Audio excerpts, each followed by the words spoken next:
memories, as an elderly man lying in a hospital bed asks him to take care of his mother and sister in his place.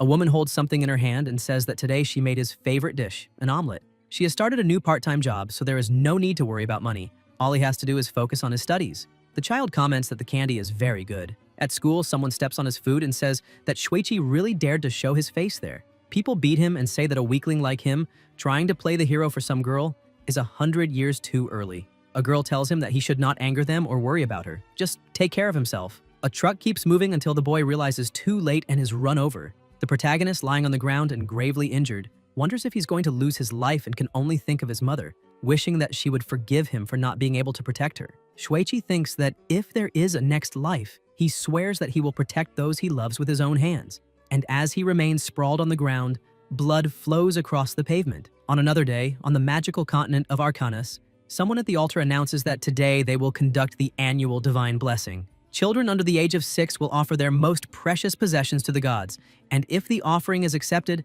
a divine messenger will be sent. This spirit will sense the child's hidden magical element and grant them the chance to become a mage. Any child who wishes to receive the divine blessing must sign their name there. A child asks their mother if, by offering the candy they love, they can learn magic as well, and she replies that she does not think so, since it needs to be something like an expensive jewel, the kind nobles own. Someone approaches with valuable earrings, and people comment that Lady Blanc's gemstone is dazzling at first glance. The woman holding the jewel says that, of course, the more valuable the offering, the greater the chance of being blessed. A young man says he heard that the Ryan family lost their entire fortune just to receive this blessing. If they went that far and still were not blessed, that is simply tragic. Holt Ryan, head of the Ryan family, thinks that he made a huge gamble for the future of the family. Regarding Laika and Luis Ryan, the 8th child of the family, Holt believes these two are the smartest and is certain they will receive a high-level blessing. The elder calls the next one, and it is Julia.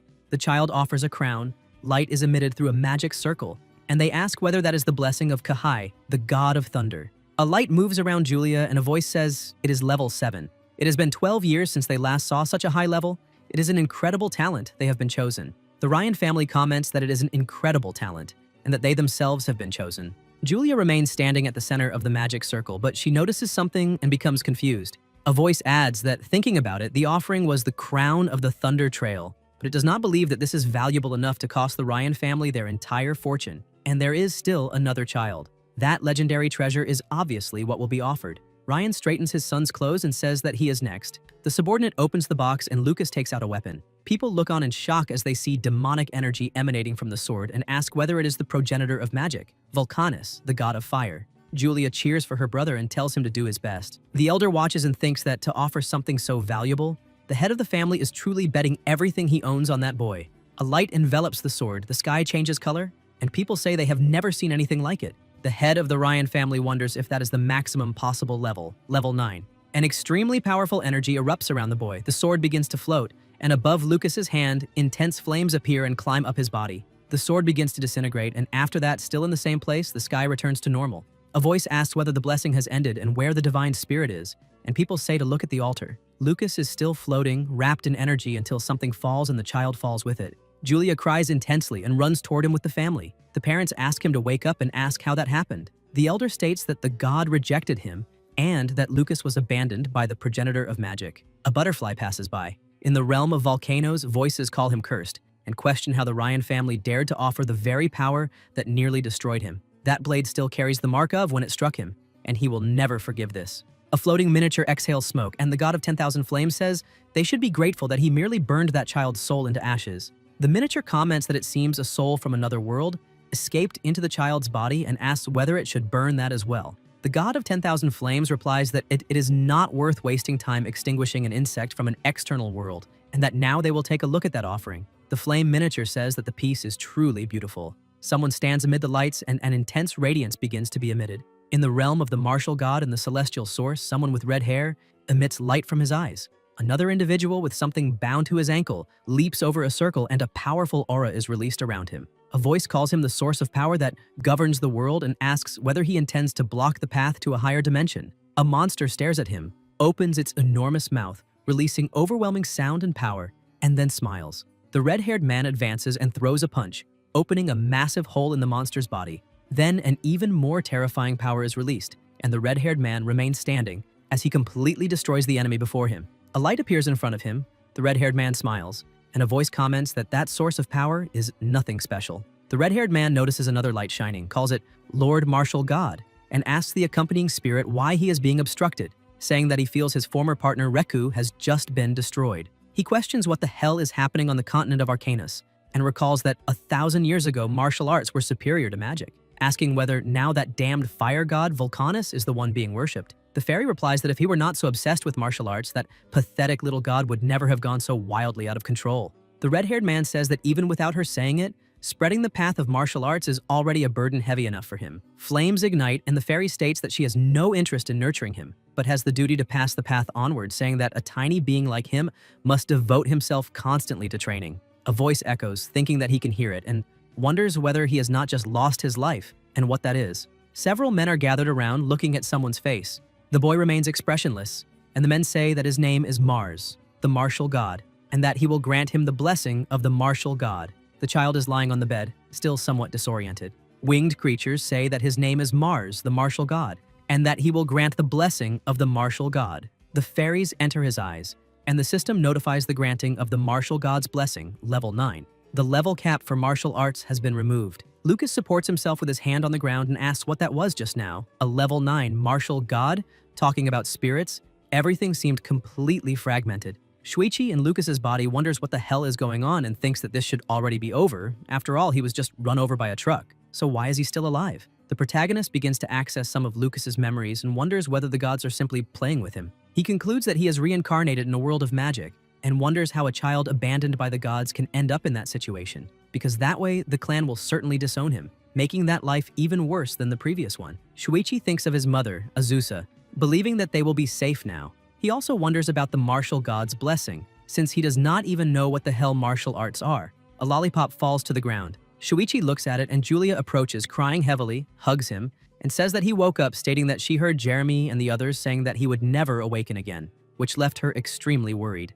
Chi pats her head and asks her to stop crying, thinking that this girl must be Lucas's sister, and that Azusa must have been devastated after losing her life. He lost everything when he reincarnated, but not this time. In this life, he will protect everyone who is precious to him. Protect them with everything he has, relying on the power of the martial god. On the altar, a statue begins to leak a liquid from its eyes, which flows down its body and drips onto the ground. Someone is beneath that liquid and comments that the presence of that unpleasant individual has disappeared, asking whether he died or simply left this world, noting that very little energy remains. The woman stands up, licks her lips, and says that it does not matter, because without him in the way, that world will soon be theirs. 9 years later, in the Ryan family's house, someone is singing. The protagonist thinks that time has completely passed and that magical training should already be over. So he decides to go find her until Shuichi notices something strange. Suddenly, a branch coils around his body, binding him tightly.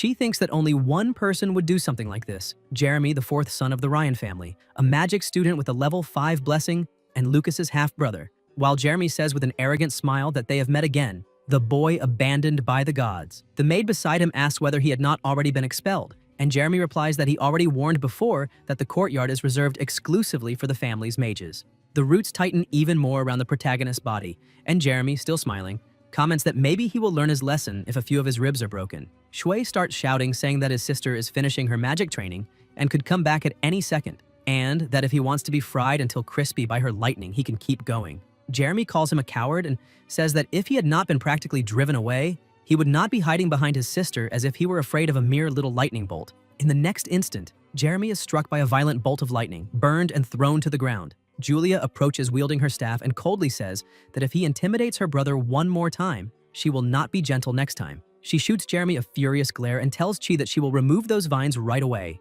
The vines fall apart, Jeremy struggles to his feet, and the protagonist asks whether he thinks he has learned his lesson, and whether he still intends to try something again. Jeremy throws an irritated look and hurriedly leaves. Shui comments that he is running away and that Julia really hit him squarely with that last shock. Julia says that if he really wanted to, he could easily beat Jeremy up himself, and asks why he did not fight back. Chi replies that he already said his true strength is a secret between the two of them, and that, besides, she is there to protect him. Julia agrees and Shui smiles, thinking about how many years have passed since he was reincarnated into Lucas's body. 9 years ago, on the day he woke up, Lucas's father came to see him, and he was sure he would be kicked out of the house for not meeting his expectations. But Holt simply hugged him and said he was very happy that he had woken up safely, because that was all that truly mattered. Holt leads an order of knights and is almost never home to accompany his children. But even so, he is a good father who truly cares about him. When Holt discovered that Lucas had begun training martial arts, he immediately sent a letter with useful information and wrote that the family archive contained some old books on martial arts, hoping they would be useful for training. Thanks to that letter, Lucas was able to put a bold plan into action. A voice calls for young Master Lucas and a maid asks where he went, commenting that he is so young and yet runs off alone every day. The companion beside her says not to worry, stating that he can barely use magic and will be expelled sooner or later anyway. The two walk away chatting and comment that the ground has been trembling a lot lately, wondering whether someone might be practicing earth magic. Elsewhere, someone throws a punch against a wall, shattering it into pieces and revealing the protagonist inside a tunnel, saying that this should already be almost enough. Shui spent 6 months digging beneath his own room to build a secret training ground, dividing the space into 4 areas: a study area, a training area, a room, and a bathroom. Chi spent almost all his money on equipment for the other areas and decided that a cheap bathtub would be enough. And since finishing the training ground, he has trained down there every day in absolute secrecy. In the present time, the protagonist is in the now improved location, tossing something into a bucket. Shui enters and feels relieved, thinking that taking a medicinal bath is the most efficient way to train martial arts. 3 years have passed since he began training based on a book found in the archive called The Chaotic Tempering Technique, and now no magic attack of level 5 or lower can even leave him scratched. His defense has finally begun to take shape, and as for offense, Chi steps closer holding the sword, draws it from its sheath, and executes extremely fast and precise movements. Then he looks to the side, tosses the sword aside, and picks up the spear to train, performing flawless movements that completely destroy the training dummy. Shui releases an extremely powerful aura and thinks that he will practice his fist techniques a bit more that day. His abilities have been steadily improving over these 9 years, but there is only one thing that still bothers him. According to the books, when a martial artist reaches a certain level, they encounter a rigid limit, and the only way to surpass it is to achieve enlightenment, something so difficult that most practitioners eventually give up in despair. This is the real reason why almost no one chooses to train martial arts, even though they are in no way inferior to magic. However, in his case, the situation is different. Chi closes his eyes, clenches his fists, exhales, then opens them and strikes the punching bag in front of him, cracking the wall and shattering the bag, growing stronger and stronger until he reaches level 5. The protagonist thinks that his levels keep rising without stopping, without any sign of a limit, and concludes that this is probably what they call a divine blessing. Shui looks at the clock and realizes he is right. Holt will return home that night, and they should have dinner together as a family. Later, already at home, Chi approaches and opens the door. Holt comments that it has been half a year since they last saw each other, says he was waiting for him, and asks him to sit down. The protagonist agrees. Holt explains that the Allen Magic Academy is opening a special martial arts department that year, and that he has already enrolled him. Martial arts are difficult, but he believes Lucas can do it, and since the entrance exam will be next week, he should prepare well. Shui thanks him and thinks that no matter which world he lives in, he needs to become stronger to protect those he loves. But he has no intention of going around causing trouble unnecessarily. Julia raises her hand and says that she wants to participate in the Allen Academy Magic Showcase together with him. Holt says that it is a great goal, but reminds her that she is only 11 years old and still not old enough to enroll. Julia asks whether there is an elite class, stating that there is no age restriction, and comments that she received an offer from the academy for that class. Holt is surprised, asks whether it is true, and says that it seems her reputation as a genius has reached the Allen Academy. The wife comments that perhaps a great mage will be born from the Ryan family in the near future, while Jeremy grinds his teeth in silence. Holt says he will pray for both of them to pass the exams safely. Jeremy comments that Julia will of course succeed, and questions why Lucas is receiving special treatment, saying that if he enters the Magic Academy, it will affect his reputation. Someone pinches him and tells him to calm down, saying there is no need to worry. It is Jessica, the Ryan family's second wife and Jeremy's mother, who also comments that it is not as if he is guaranteed to pass the exam. 1 week later, the day of departure for the Magic Academy arrives. The first wife asks Lucas and Julia to take care of themselves, saying that once they are settled, she will visit them and bring their favorite dish, reminding them not to forget the lucky coin their father gave them. The coin is from the Bu-Un dynasty, which unified the world about 10,000 years ago, and was obtained when Holt subdued a magical beast. The name Mars, the first emperor, is engraved on the front, and the weapon he wielded appears on the back. The protagonist wonders about Mars and whether that face is the same powerful spirit from before. Holt tells them to always keep the coin with them as a lucky charm. Shui thinks that he was blessed with a good family in both his past life and this one, and realizes that he is truly a lucky guy. So he says that it is time to depart. A few hours later, the man driving the carriage warns that the sun will set soon and that they will camp in the clearing ahead. At night, everyone gathers around a campfire, and the subordinate comments that if they set out the next morning, they should reach the city of Daku, where the Allen Magic Academy is located, by nightfall. Julia says they arrived quite quickly and asks whether there is anything interesting in Daku City. The subordinate replies that certainly, when he thinks of Daku Town, he remembers the annual Magic Burn tournament held in spring, as well as its fame as a gourmet city. Julia is impressed, and Chi comments that she is even drooling. At that moment, the protagonist notices something strange and thinks that about 2 kilometers away, 12 horses and 13 people are approaching rapidly. He remembers that the area has bandits, although Holt said that the chances of encountering them are considered quite low. His chaotic tempering technique granted him more than just strong defense and healing ability. It also gave him extremely sharp senses, so he knows he is not imagining things. There are only 5 guards and he is still a child, so they need to deal with this carefully. So he warns that there is a mysterious group approaching quickly and orders them to enter formation. One of the guards says that he cannot hear even a bird singing and asks what he is talking about. The subordinate stands up, asks if he did not hear anything, and orders everyone to prepare their weapons immediately, thinking that he has no idea where that information came from, but it is better to be safe than sorry. Shortly after, knights come into view, and the guards comment that it has to be a joke because they are really there. The knights laugh and say they have found more prey, stating that the boss was right because well before the Allen Magic Academy exams, this region becomes infested with nobles. They comment that that little girl will be sold for a high price, and the boy beside them bets that she will be very popular with that kind of client. The subordinate, sword in hand, asks whether they have any idea what happens to people who mess with nobles. The bandit leader replies that no one cares about nobles and orders them to kill everyone except the 2 brats. The knights charge together with their swords raised, blades clashing. One of the guards has his weapon knocked to the ground and tries to react while the subordinate decapitates enemies without hesitation, telling them to leave this to him. Several villains are finished off, and the subordinate shouts for the young master to grab Julia and run. Suddenly, someone lets out a sharp scream. The guards begin to be burned by intense flames, and the subordinate realizes the danger, asking if there is a mage among them and ordering the 2 to enter the forest immediately. Even so, the subordinate is also attacked, and the protagonist rushes into the woods pulling his sister along. The subordinate suffers a severe wound to the abdomen and continues to be surrounded by the villains. The mage calls him a wretch, saying that he killed his friend and will now be burned into ashes. The subordinate replies that he will protect the young master and the young lady, even if it costs him his own life. Shui thinks that Fordon is only a level 2 martial artist and has no way to defeat a mage, and realizes that he truly wanted to keep his real strength hidden. But Fordon has always been kinder to him than anyone besides his parents, practically like family, so he cannot just stand by and watch his family be exterminated. Chi tells his sister to hide there and says that he is going to help Fordon. Julia agrees, asks him to be careful, and moves away. Several bandits have already been eliminated. The subordinate fights against multiple enemies and ends up kneeling on the ground. An enemy tries to attack him from behind, but plasma spreads through the air and the bandit is torn apart. Everyone looks on in terror, asking what that was, but then have their heads ripped off and destroyed, falling with only a single blow each. It is the protagonist using magic, and he thinks that it is a good thing he managed to raise his wind strike to level 4 just by knocking birds out of the sky for fun, so defeating a few level 1 bandits is extremely easy. A voice shouts asking who the hell did that, and the mage realizes that everyone was eliminated in an instant, saying that then he will take the old man with him. A circle of power is unleashed, and the subordinate thinks that he does not even have the strength to dodge, but believes that thanks to whoever helped him, the children will survive, silently thanking the gods. Shui appears in front and blocks the attack, leaving the subordinate shocked when he realizes it is the young master. The mage is surprised, asking whether his fireball was cancelled, and says that he can still counterattack with an ice snake.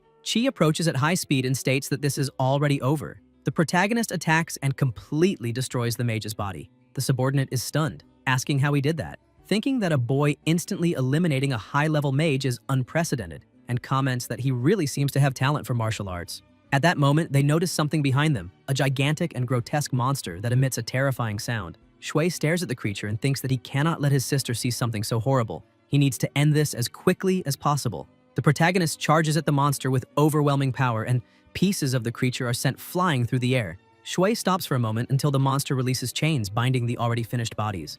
Chi wonders what kind of thing that is. The protagonist observes carefully and notices a symbol engraved in the creature's eye, questioning whether that is what controls the corpses. The beast opens its enormous mouth and takes an attacking stance. Shui releases all of his power and thinks that if normal attacks do not work, he will have to try something different. The monster lunges.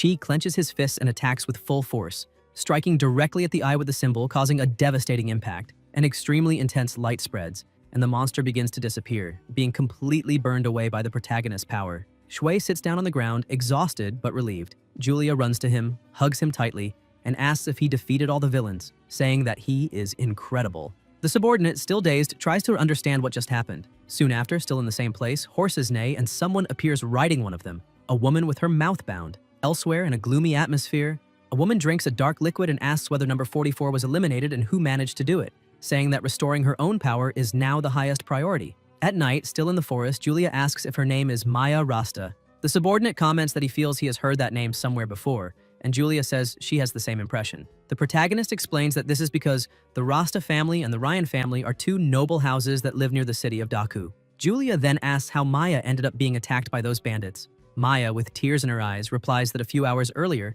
bandits suddenly appeared and attacked the carriage, burning the guards, who were finished off one by one, while her maid desperately tried to protect her. No matter how many times she said she was a noble, it did not matter because their goal was simply to kidnap children from noble families. Julia says that now everything is fine, since all the bandits were defeated. Shui watches the two of them, and later, still in the same place, Chi comments that they have already gone to rest and asks the subordinate what he thought about what Maya said earlier. The subordinate replies that it indicates the bandits are professionals, and that they have most likely been targeting the sons and daughters of nobles for quite some time. The protagonist adds that they were also capable of using magic, and that strange power to control the fallen. The subordinate is surprised, and Shui comments that it seems there is a terrifying demon pulling the strings behind everything. The subordinate states that he will report what happened to the master immediately, so there is no need to worry, and says that by informing the Rasta family about Lady Maya's situation, they will likely be able to secure their cooperation as well. He comments that this is a great point, and by the way, suggests a way to avoid further trouble. The next day, in the Carmina Empire, border region, city of Daku, a voice asks whether they are going to cancel the plan to stay and stroll around the city. The subordinate replies that some of yesterday's bandits may still be around and that, for safety, it is better to head straight to the Magic Academy. Julia looks visibly dejected, and the protagonist asks her to try to understand, saying that this is for her safety and Maya's. Maya agrees, and Julia lowers her head. Shui smiles and says that she wants to go to the city's gourmet street and that when they pass by later, he will buy everything she wants to eat. Julia immediately perks up upon hearing this. Maya comments that the two get along very well, and the subordinate announces that they have already entered the city, asking whether they would like to open the window to look outside. They open the window and observe the beautiful city, extremely bustling, the largest after the imperial capital. Maya says it is very lively. Julia watches everything with enthusiasm, and she thinks that it really is like that. The atmosphere of that city is very similar to the city he lived in during his past life. The two watch clowns and sweets, the protagonist buys some for them, and both eat happily. Shui smiles at the scene. After that, the horse stops moving, and the subordinate says that this is as far as he can take them. Chi says not to worry, stating that he will protect his sister. Julia replies that she will protect him as well. The protagonist says that he is counting on her, and the subordinate is moved when he sees the two of them. Maya wonders if he really has a little sister to protect him, and thinks that he is an interesting boy. The subordinate watches as they walk away. Rasta thinks that the two are very kind, is happy to have met them, and smiles. A little earlier, the subordinate had told Shui that he now remembered that Maya had once been his fiancée. The two were close and happy when they were young, but as soon as the priest carried out the demon judgment, he was discarded. It was declared that he had no talent for magic, and the engagement was dissolved. The Allen Magic Academy, south of the city of Daku, is one of the three most famous schools in the Carmina Empire. All freshmen must take an exam 1 year after enrollment, and based on the result, they are classified into special departments according to aptitude, such as the earth, fire, wind, and water departments. If they manage to complete the 6 years of study and graduate, they will obtain the qualification of mage. The protagonist comments that, of course, there are also exceptions for outstanding students, because any student who passes the mage certification exam while studying there can graduate early, without needing to complete all 6 years. Shui looks at his sister, and Julia says it is a shame, because she was hoping to take the entrance exam together with Maya. Chi thinks that Maya already took the exam early in the morning, accompanied by her family, and now that she is with them, she should no longer be in danger. He says that if everyone passes, they will be classmates, and will be able to see her every day. But for now, they should focus on the entrance exam, and he asks where registration is. Some voices comment that she's a cute girl and ask if she's also going to take the exam. Others say that at most she looks about 12, that her brother looks just like her, and someone comments enviously that he is a real catch. Then someone calls out to Julia, and it is Mina, the vice president of the Allen Magic Academy Student Council, who asks if Julia snuck in just to follow her older brother. Julia answers no, saying she is there to take the test along with her brother. The vice president wonders if that child is really taking the entrance exam and if she is the same girl the elite class made an offer to. Mina smiles and asks if she is Julia from the Ryan family. Julia asks how she knows her name, and the vice president replies that she will find out later, saying that for now she will show her the registration area. The protagonist thinks he seems completely invisible at that moment. Julia asks her to wait, explaining that her brother also needs to register. Mina realizes she forgot entirely and comments that if she is not mistaken, he is there for the martial arts department. People around them begin whispering, asking if she is saying there is still some idiot training martial arts coming to the Allen Magic Academy just to learn that, saying it is ridiculous. One of them tells them to stop, stating that a martial artist is, at the very least, a bit more useful than a magical beast. Shui notices the contemptuous looks and thinks it is always the same. All those mages convinced they are nobler than martial artists, as if he were some trash picker from the slums, destined to always be the loser, just like with Jeremy and that other monster. Chi thinks they are all insects, and that if it were not for his parents' good intentions, he would not be wasting time in such a decayed place. People laugh at him. The vice president realizes it was her fault for speaking too loudly, calls Lucas, and tells him to come with her because once he registers, she will show him the exam room. The protagonist notices she is one of the few people who does not look at him with prejudice and thanks her. In another place, with many people gathered, Mina explains that everyone must check in with a student council member, showing their emblems because the exam number is stored in them, and they must make sure they are wearing them when entering the room. She explains that the exam has 3 parts. First, measuring magical potential through the magic light. Then, a compatibility test with spirits of different attributes. Finally, a test to measure the destructive power of magic on a dummy. Shui asks if the process is the same for martial arts department candidates, and the vice president says yes, stating that to be fair, the entrance exam is the same for all departments. Chi questions this so-called fairness, or whether they simply did not bother creating a specific test for martial artists, but he says he understands and thinks that he will show them the true power of a martial artist, shattering those prejudices. At the potential measurement station, the official announces that the first test will begin, and that everyone must place their hand on the magic light one at a time. The man notices something strange and says that in all his life he has never seen anything like it, stating that it is a phenomenon that happens once every 100 years, perhaps once every 1,000 years. And the one responsible for the phenomenon is the protagonist, who thinks to himself that it is happening again. Next, it is Julia's turn, and people notice a purple light, commenting that purple indicates a potential of 7 out of 10, enough to be a top-tier student among that year's candidates. Shui thinks everyone is exaggerating and that they have no idea what they are seeing, until a voice tells Julia to restrain herself, saying she can do it. The official asks what it means to restrain herself when the light begins to change, becoming yellow and extremely intense. Everyone's eyes go wide, and the man says that it is a golden light, almost reaching the maximum value of 10. He comments that a student obtained the same golden light 2 years earlier, but Julia is much younger, which makes her a terrifying talent. Julia stays silent for a moment, then becomes completely excited, calling her brother and hugging him, asking if she is amazing, while the protagonist replies yes, saying that one day she will become an archmage. A boy comments that it is a genius mage standing next to a worthless piece of trash. But the companion beside him covers his mouth and asks if he has any idea what Julia would do if he insulted her brother in front of her, saying it is not worth turning a genius into an enemy over some random loser. Shui thinks everything is exactly as planned. Julia says that if anyone mistreats her brother, she will never forgive them. And she thinks that as long as she shows her talent, he will be able to have a peaceful school life. All the effort of the last 3 years, strengthening Julia's talent, has finally been worth it. A voice announces that the second test will begin next and that everyone must head to the spirit room. The protagonist thinks this is the moment when all his effort will truly begin to show results. A door opens and everyone enters the compatibility test room, where fairies fly through the space, leaving everyone around completely surprised. The fairies move toward Julia and everyone is stunned, saying that not a single spirit approached them, while all the spirits are going straight to her, asking if this means she has maximum compatibility with all elements.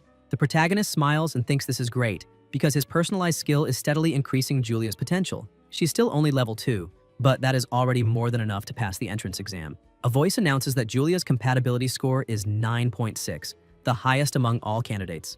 A boy approaches to congratulate her, and Julia thanks him, but soon senses a strange energy behind her, with several people trying to get closer. Julia hugs her brother, Shui smiles, and she asks why those people are looking at her like that, saying it is a little scary. Chi pats her head and explains that she is a genius, and that from now on she will receive many looks like that, telling her not to worry about what others think and to get used to it, little by little. Julia says he is right and comments that she needs to become stronger to protect him. The protagonist replies that that is right and tells her to keep it up, thinking that he did not expect her to be so bothered by the stares, and that he will also need to work on strengthening her mentally. Some people look at him and comment that with talent like that, they thought she might be royalty, but since her brother is useless, they guess not. And they also talk about the brother's compatibility, saying it is probably 0 like before. They comment that when that guy entered the corridor, all the spirits backed away from him, looking completely disgusted, and that something strange happened after the second test ended, because the second he left, one of the fire spirit's arms simply tore itself off almost as if it were terrified. Spirits are tiny, so he must have seen it wrong. Shui hears everything they are saying. Then the protagonist thinks that it is hard to believe there was a witness during the second test, perhaps because he was abandoned by the fire god. The fire spirit's attitude was especially unpleasant, because when the test ended and he was about to leave, the spirit spat fire directly at him, holding a grudge for having almost been eliminated for so long. He thinks they are alike, but that a mere servant of the fire god has no right to act with such audacity near him. Shui calls his sister to go to the final test and asks if she thinks she can take first place again. Julia replies that as long as he does not truly exert himself, everything will be fine.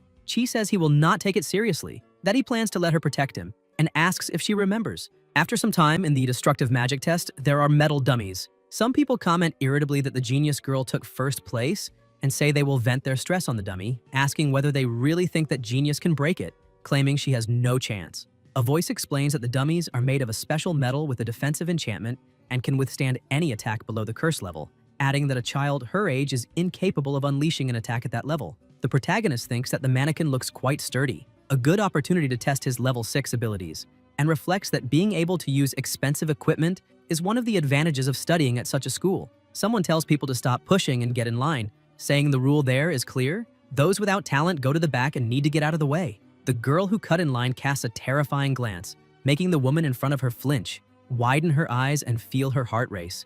The girl keeps walking until she notices something to the side and approaches Julia, asking if she is the girl who scored 9.6 in the compatibility test. She stares at Julia in silence, and Julia does not respond until she notices her older brother approaching and comments that the girl is scary. The protagonist asks who she is, and the girl replies that her name is Iwa Miranda, granddaughter of Duke Miranda. Shui thinks about the Mirandas and remembers that this northern imperial family is one of the 3 great houses, a clan that once produced a legendary mage. Lucas's mother, Catherine, came from the Miranda family, which means that girl is the daughter of her younger brother, Cyan Miranda. So he asks how old she is. Iwa replies that she's 15. Chi tells her not to stare at him so suspiciously since they are cousins. Iwa thinks she has never heard of having a cousin, considers the guy rude, and decides to humiliate him in front of everyone. The Miranda girl begins to release her power, thinking of making him strip right there to leave him utterly humiliated. But the protagonist remains completely unaffected, leaving Iwa indignant. Shui asks if she is using mental magic on a relative she just met and what kind of upbringing the Miranda family is providing these days. Iwa remains furious that her magic did not work and thinks that was her best technique, while Chi wonders if she really believes she could control a martial artist with such a strong will using such weak magic. A voice calls Lucas, telling him to prepare, and the protagonist realizes he needs to go. Iwa points at his sister and tells her not to get too confident, because she will be the one to take first place in that test. Shui looks at the scoreboard and sees that the Miranda girl is in second place and came to declare war on his sister, who holds first place, and thinks that for the sake of peace of mind, he cannot let her steal Julia's first place. He asks if his sister wants a candy. Julia eats it and asks what it is, then feels something strange and says it is not sweet, it is very bitter. Chi apologizes and explains that it is a special magic potion made from rare ingredients, that she will feel the effects soon, and that he will improve the taste later because now he needs to go. Julia says he said the same thing last time, and that she does not believe him anymore. The protagonist runs off to take the test. The examiner tells him to attack the mannequin with all his magical power, that they will evaluate the destructive power and give a final score, and tells him he may begin. Shui replies that he cannot use magic. The examiner is confused and Chi asks if he can simply punch the dummy. People comment that the guy is going to take the destruction test by punching the mannequin, call him an idiot, and say he will probably break his hand, but then quickly cover their mouths, remembering that his sister is a genius mage standing nearby. Julia thinks that if her brother had not asked her to behave at school, she would have already kicked their asses. Iwa wonders whether her brother really cannot use magic and finds it strange, because even her mental magic did not work on him, making it hard to believe that he truly cannot use magic. Julia says that her brother definitely cannot use magic, but that even so, he is an incredible person,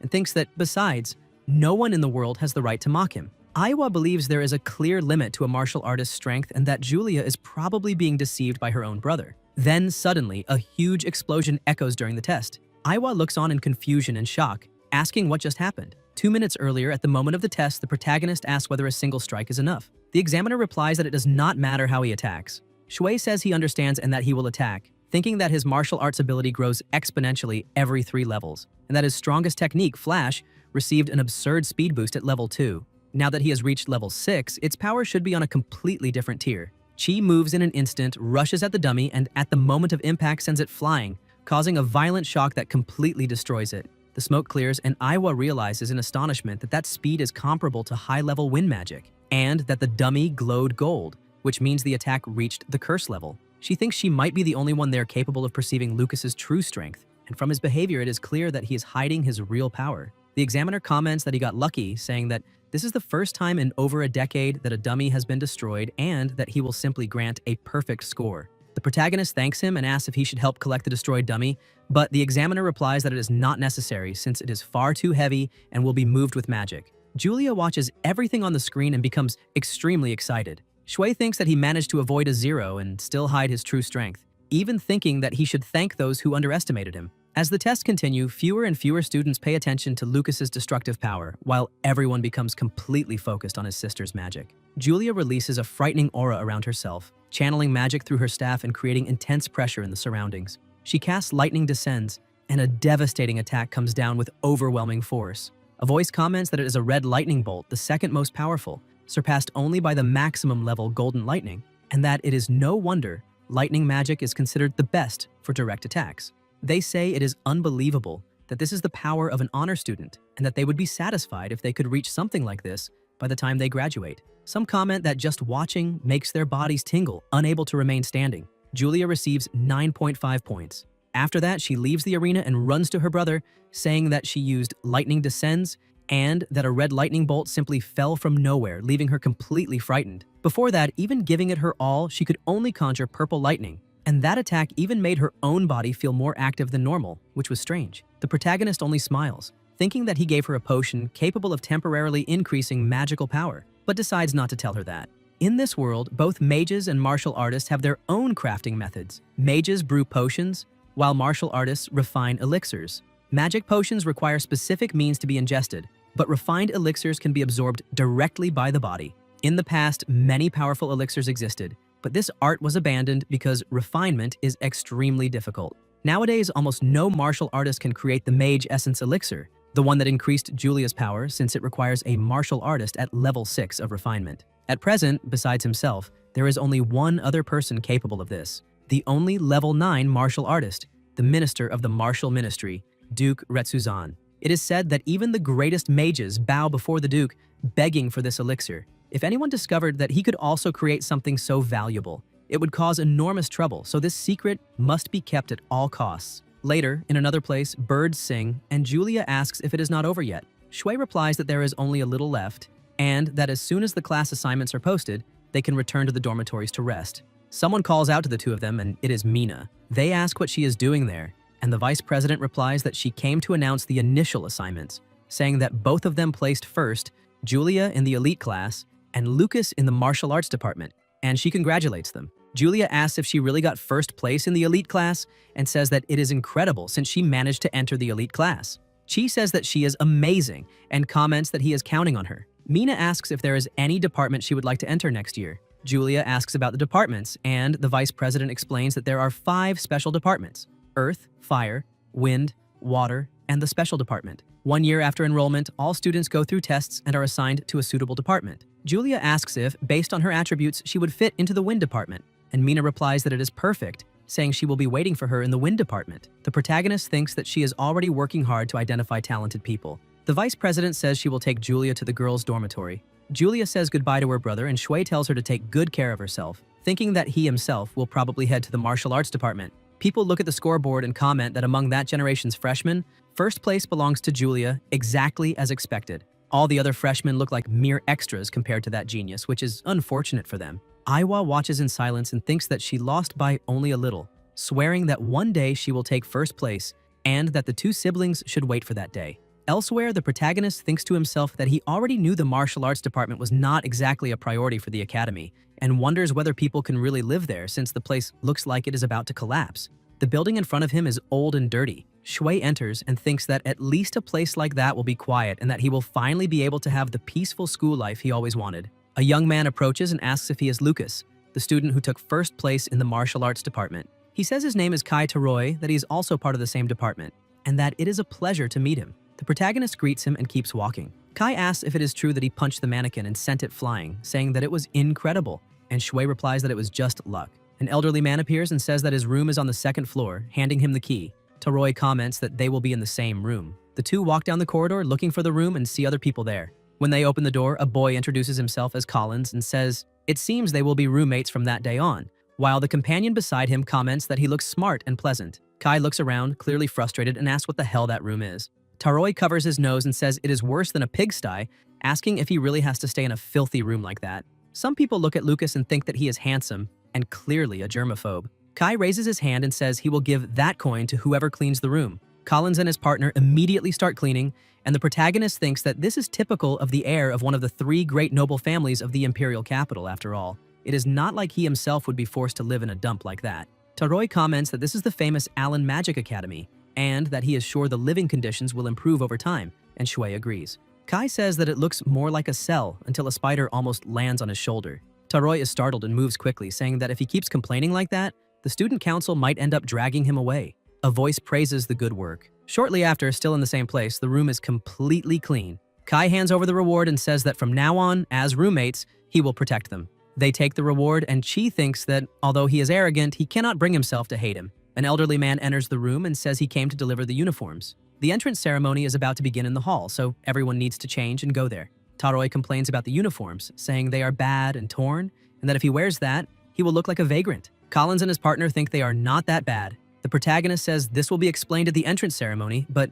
comments that he heard the school has a request system, and that if they ask for better treatment, they might even agree to change the uniform. Kai tells everyone to hurry to the hall, and Shui thinks he is quite naive. In the hall, after changing into the uniforms, they enter, and she notices that the place is packed. Collins comments that the hall is very elegant, while Taroi says that compared to his house, it is nothing. The protagonist looks around for his sister, and Kai asks if he is looking for her, explaining that the elite class sits in the front and that their uniforms are on a completely different level. The martial arts department is seated farther back, so if he wants to say hello to his sister, it is better to do it now. Shui says it is fine and that they should just go to their seats, thinking that the uniform looks even better on his sister. A voice comments that those seats are far too distant and questions whether only the martial arts department is being discriminated against.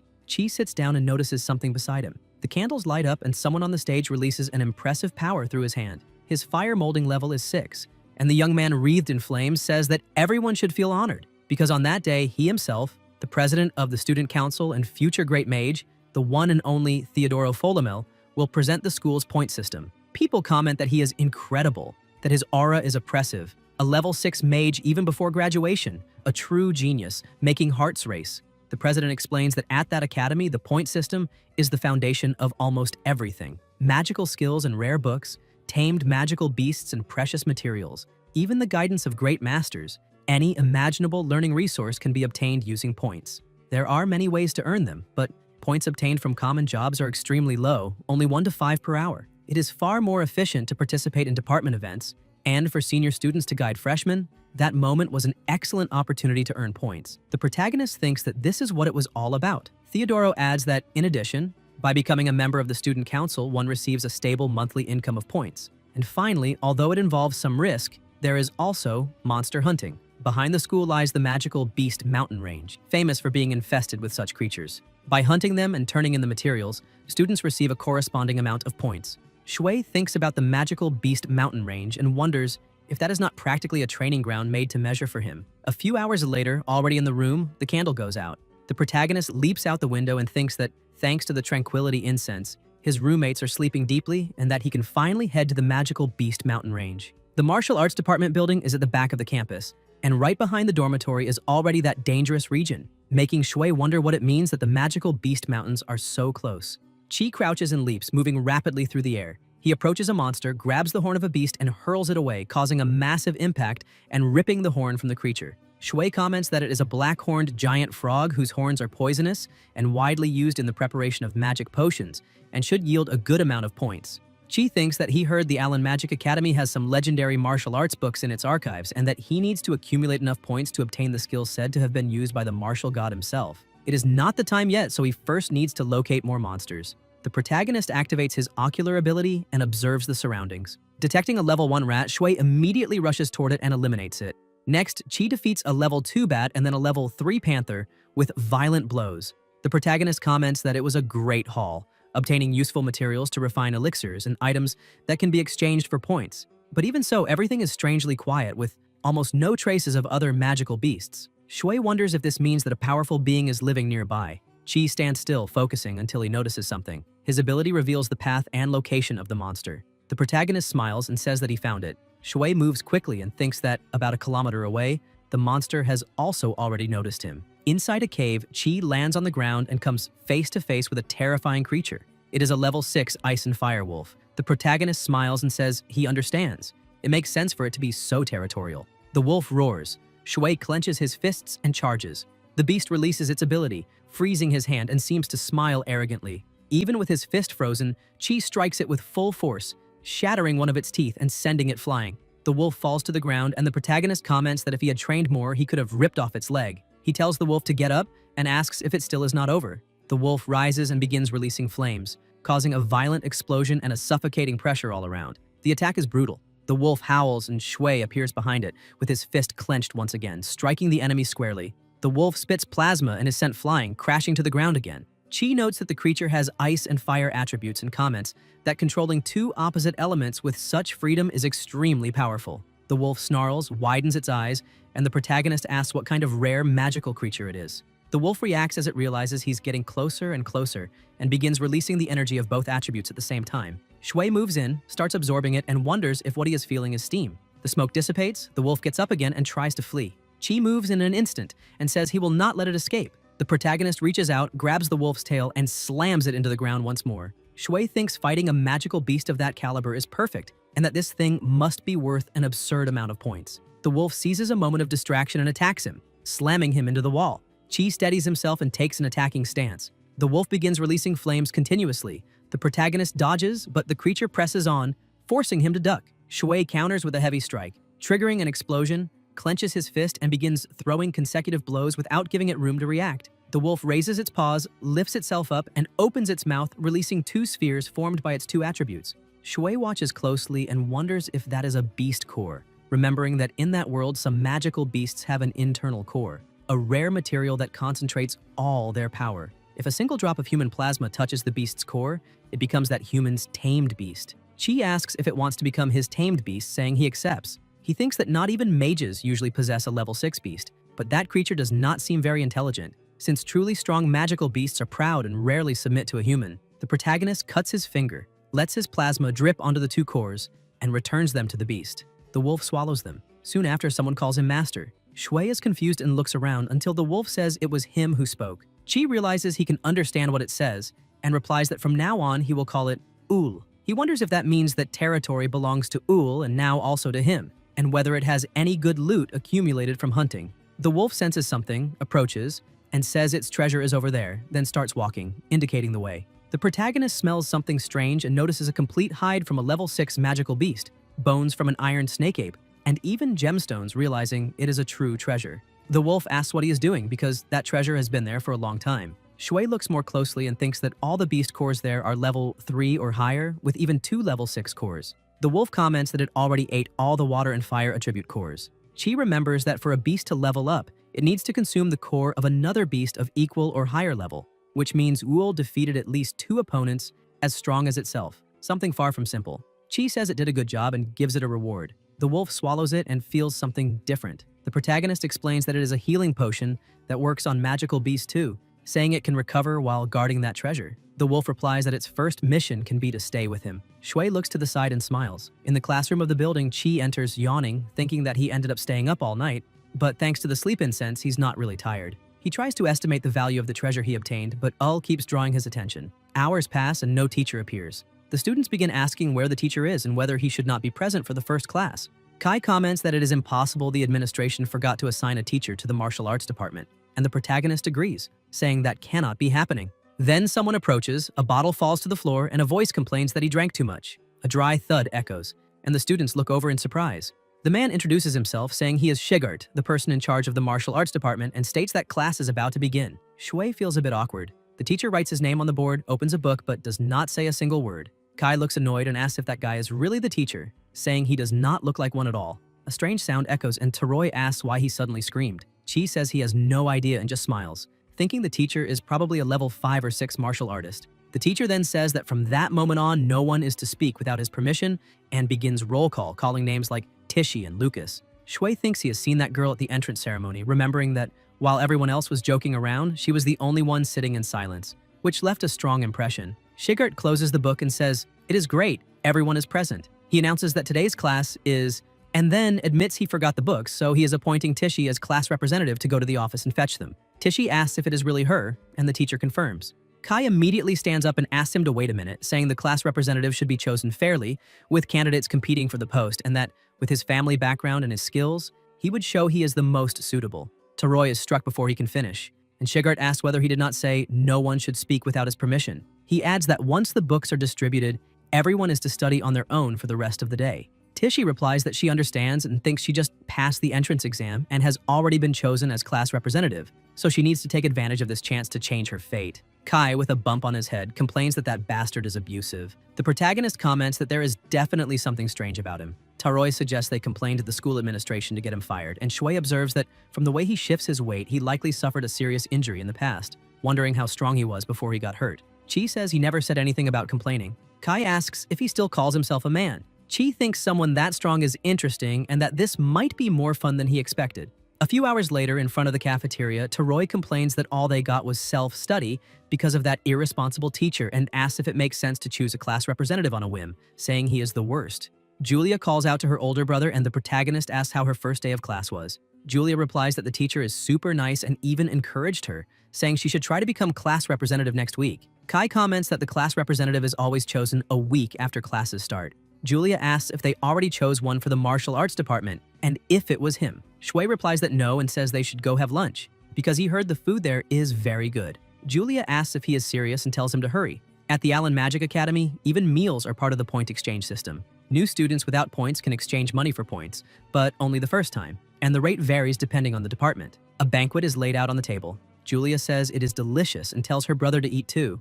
Kai smiles and thinks that the two of them paid 1 coin. So it makes no sense for the elite class to get 100 points, while the martial arts department receives only 10, thinking it is complete nonsense. The secretary tells a student that the martial arts department rate is 10 points, and that if he has a problem with that, he should leave. Taroy thinks that even the teachers openly discriminate against students from the martial arts department. The staff member comments that it does not matter whether someone is noble or commoner, because students without talent only need to work hard and accumulate points. Kai thinks it seems he lost his human rights just by enrolling there. Julia gives him a delicious plate, and Taroy, moved, thinks she is a kind and sweet girl, while the protagonist thinks he is being a bit dramatic. Then someone approaches the cafeteria. Shui turns around and sees Maya, who says they have met again. Julia invites her to eat with them, but Maya replies that she already ate and thanks her, saying she baked some cookies to thank them for the other day and asks if she wants some. Julia takes one and thanks her. Chi comments that they are delicious, and Julia says she is a great cook. Maya smiles. Kai asks for one, and after eating it, Taroy says it is not an ordinary cookie, that it has the same quality as his family's special sweets, saying it is a pleasure to meet her. Maya replies that it is a pleasure to receive compliments like that. Kai comments that he is friends with a girl like that and says that is not bad at all, while the protagonist thinks there is no way he can tell him she is his ex-fiancée.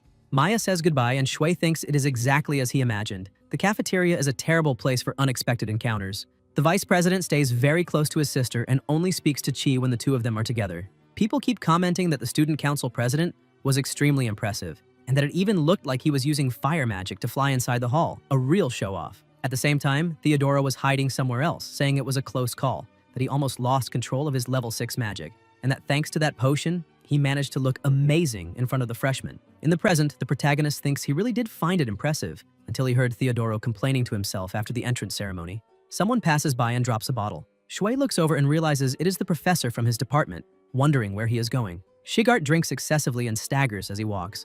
In the meeting room, other professors comment that he arrived last again and say they thought taking over the martial arts department would make him change, but someone remarks that they cannot blame him, not after what happened. Shigart sits down, a female professor watches him silently, closes her eyes, and then someone slams a hand on the table saying that everyone is present, and the meeting will begin. The agenda of the day is the Magical Beast Domestication Tournament. In the Carmina Empire, which frequently suffers attacks from monster hordes, the ability to tame multiple beasts at the same time is considered essential. So it is tradition for all freshmen of the Allen Magic Academy to participate in the annual domestication tournament. The professor informs them that more than 2,000 level 1 magical beasts have already been prepared and that the event will take place in 6 days, as usual. One professor comments that this is not a problem, but suggests that students from the martial arts department could simply be excluded, since they have no real chance against magical beasts, and forcing them to participate would just be a waste of time. Someone slams the table. It is Shigart saying that he objects. The other professor replies that he was only thinking about the students' well-being. The female professor states that as long as they are freshmen, martial arts students must be forced to participate. Another faculty member agrees, saying everyone should be treated equally. One professor mocks them, asking if there are still teachers willing to stand by Sigurd, especially that beautiful one, and sarcastically says not to tell him they think that guy is an 8th level powerhouse. He says that if they insist, fine, he is sure they will just end up crying in fear anyway, but it does not matter. The director ends the discussion and decides that the martial arts department will participate in the tournament. After the meeting, someone asks Miss Linda if she is sure about this, saying that Mr. Greg had a point and that although martial arts involve real combat, the domestication tournament might be too harsh. Linda smiles and replies that a long time ago, someone told her that a coward who does not dare to overcome difficulties has no right to call himself a martial artist, and that any student who refuses to participate in the tournament must leave the martial arts department. The Magical Beast Domestication Tournament will take place in 6 days. Somewhere else, Sigurd says that after that there will be outdoor practical combat training, and that he will make sure each of them can defeat a magical beast. Kai asks about the tournament and whether it is not just an event to choose the class representative, saying that there is already a representative and questioning whether it makes sense to participate now. Taroy is struck again, and the professor says that class is starting. Someone mutters that that handsome guy is always irritating the professor. The protagonist reflects on practical combat and thinks it is better to be careful not to send his sparring partner flying too far. During training, someone is thrown against a tree and it was Tishy who did it. Shui watches and thinks that everyone there passed the martial arts department entrance exam, so they are not weak, and that the class representative in particular is the strongest there after himself, and also has a good eye. Chi also throws his partner away. Sigurd announces that it is already late and that today's training ends there. Kai, lying on the ground, complains that it is finally over. Colin says he will go to the cafeteria and bring his food later as promised, and the partner beside him asks if he made another deal. Taroy explains that he gave him a coin and in exchange, he is bringing food that costs points, so Collins profits and he saves his own points. A win-win situation. The partner asks why he did not mention such a good deal. Collins apologizes and says he will let him take the next one, on the house. The protagonist thinks he is buying time and keeping relationships balanced. Collins is really clever. Kai comments that it is smart and that he should learn a thing or two from him, saying he will not even charge for the lesson. Shui pushes his elbow away from his shoulder and says he appreciates the offer but declines. Taroy thinks it makes sense. After all, he has a sister in the elite class and does not need to worry so much about points. At night, somewhere else, Chi thinks Kai is completely mistaken, because even without his sister, he does not worry about food, since he just killed a magical beast and has the abundance of nature at his disposal. In a cave, meat is being roasted, and Shui thinks that if he did not have to accompany his sister back, he could use dinner time to continue training. That vice president had tried to get close to his sister again that day, so he could not lower his guard. If she showed the slightest sign of bad intentions, he would make her deeply regret it. The wolf approaches and starts drooling at the sight of the meat. The protagonist hands it over and thinks that, looking at him now, he is actually quite cute. Sharing food for free makes him realize that having a tamed beast is not so bad after all.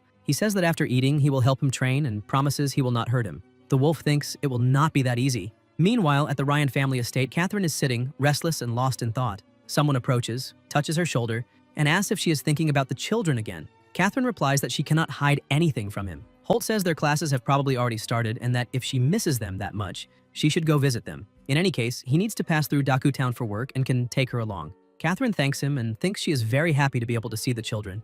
At Count Grindo's residence, several people are gathered wearing hoods and masks. A woman steps onto the altar and says she is very happy that she came and asked her to sit. It is Jessica, the second wife. The woman says this is her new creation, Jade Dream, and the moment she drinks it, her entire body begins to glow. Jessica takes the cup and the woman pierces her own skin, letting plasma drip into the cups.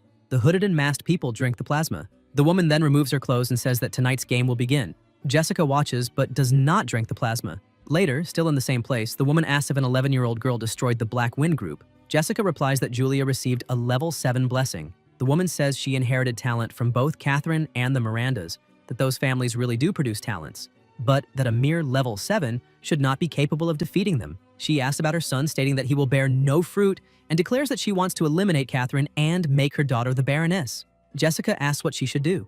The woman smiles, touches the symbols, and says that the moment a young bud sprouts is truly beautiful. On another day at the academy, Tishy comments that she heard there will be more practical combat training that morning. The students say she must be joking because their entire bodies hurt and that the night before they were in so much pain they could barely sleep, saying that teacher is a real monster. Tishy says it definitely hurts, but that it is necessary for them to become stronger, and that everyone should give it their best. Someone asks if her body hurts too, and others say they themselves feel no pain at all, questioning whether that is proof their bodies are tougher than everyone else's. Kai says that must be it. After all, he himself said he is the strongest in the class, and Collins agrees. saying it is exactly as he said. The protagonist thinks it is just the effect of the sleep incense. Tichy observes and thinks that those four look completely fine, that they have absurd endurance, and that with that they will be able to face challenges in the future, definitely becoming strong martial artists.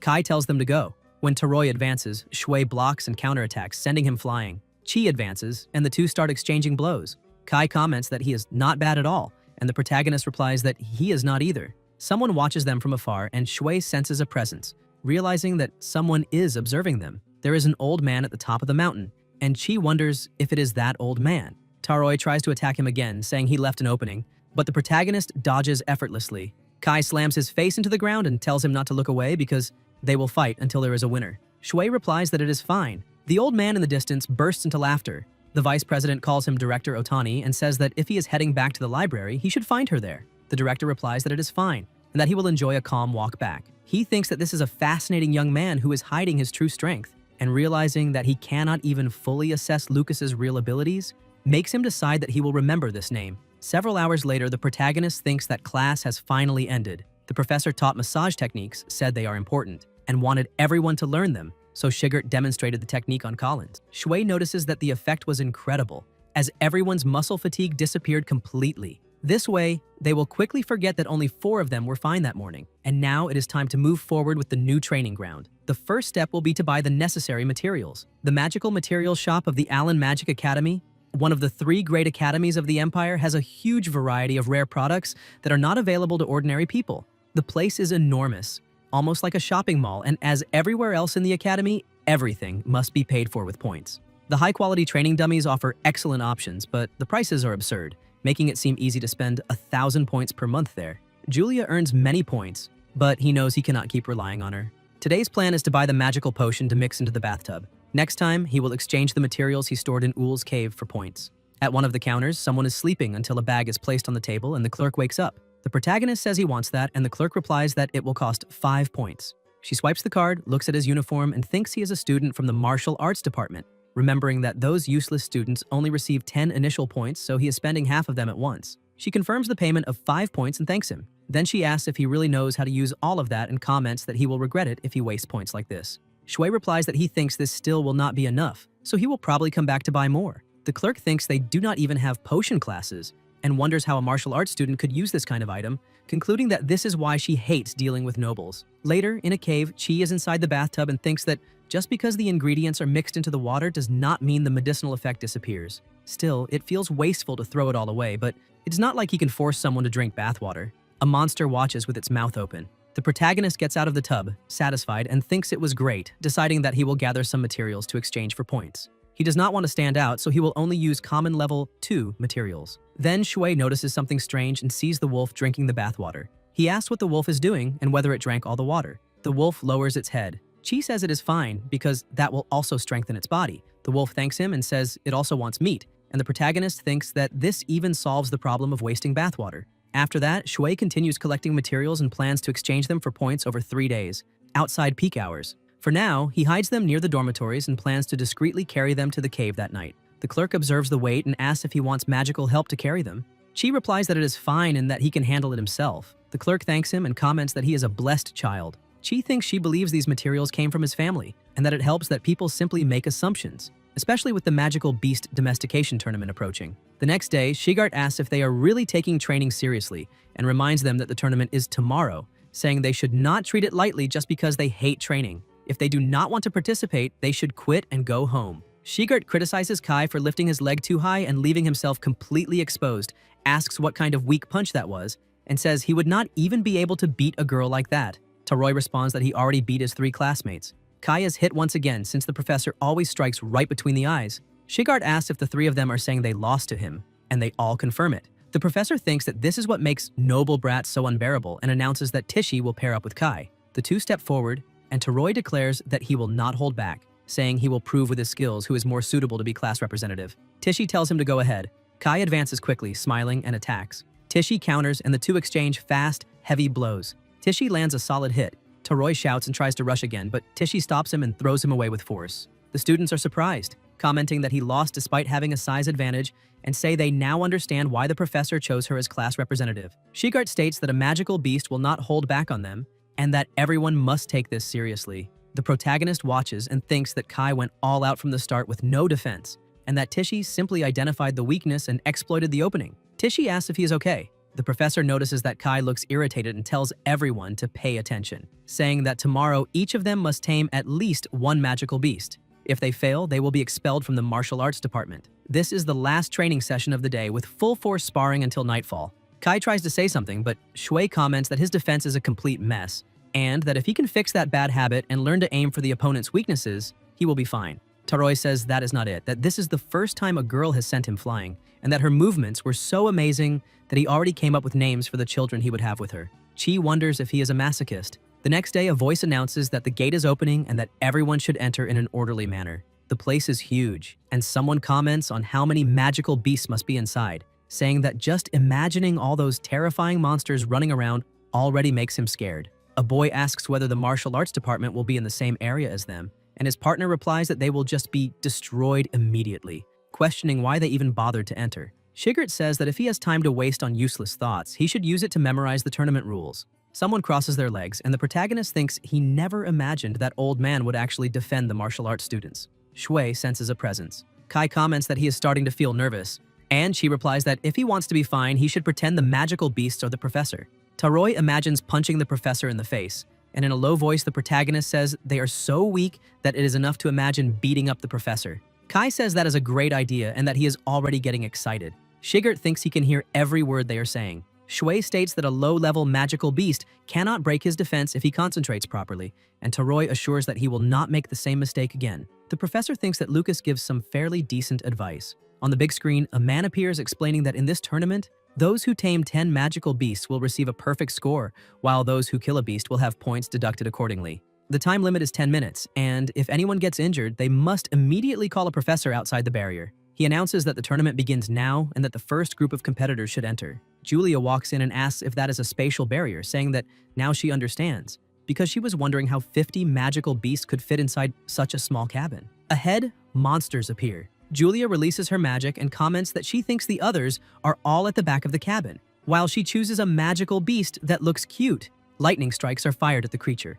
The instructor explains that the magical beasts used in the domestication tournament have been coated with a special potion, and that when a beast submits, vibrant smoke rises from its body, allowing the professors outside the barrier to monitor the situation through magic circles and evaluate each student's progress. A signal sounds, and the examiner announces that Location 5 has completed the mission and that the test has ended. Julia exits the testing area. Professor Linda is waiting for her and says that finishing in just 3 minutes is impressive. Julia thanks her and says that she wants to check on how her brother is doing, asking where the martial arts department area is. The professor replies that it is Location 10, that the martial arts department will be the last to enter, so it will probably take a while, and Julia says she will go buy a snack while she waits. Meanwhile, someone watches her from the shadows. Iowa thinks about Lucas Ryan from the martial arts department and wonders whether he will achieve results as outstanding as those from the entrance ceremony. 2 hours later, a student comments that he only scored 1 point and asks if that means he will be transferred to a lower class. His partner replies that the classes were already decided at the entrance ceremony, so that will not happen. Aside from the elite class, all mages scored only 1 point. Kai asks whether they will really be able to remain in the martial arts department. The protagonist tells him not to worry, because in terms of raw power, it is not as if they are weaker than the mages.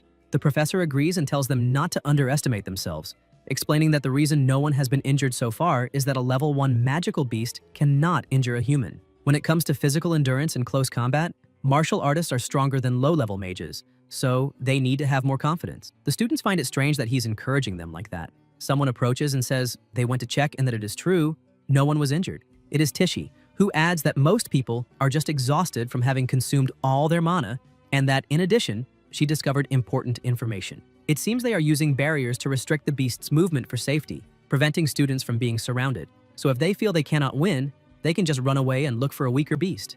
As long as they manage their energy well and take the tournament seriously, everyone should be able to get a good score. They thank her for the information, and Tichy says it was nothing. She just did what any class representative would do. Shigert thinks that choosing her as class representative was the right decision. At that moment, someone approaches saying that he thought he heard some despicable student spying on the class, commenting that he understands that kind of thing well. After all, when someone has no talent, like those in the martial arts department, all that remains is to rely on cowardly tricks to get by. It is Greg, who adds that the martial arts department is next to enter, so he came to warn them, saying they had better make their students work as hard as possible and asking whether Shigert really would not care if the entire department were shut down. Shigert lowers his head, and Greg says that even if it disappeared, it would not be a problem at all because the martial arts department should never have existed. Greg walks away.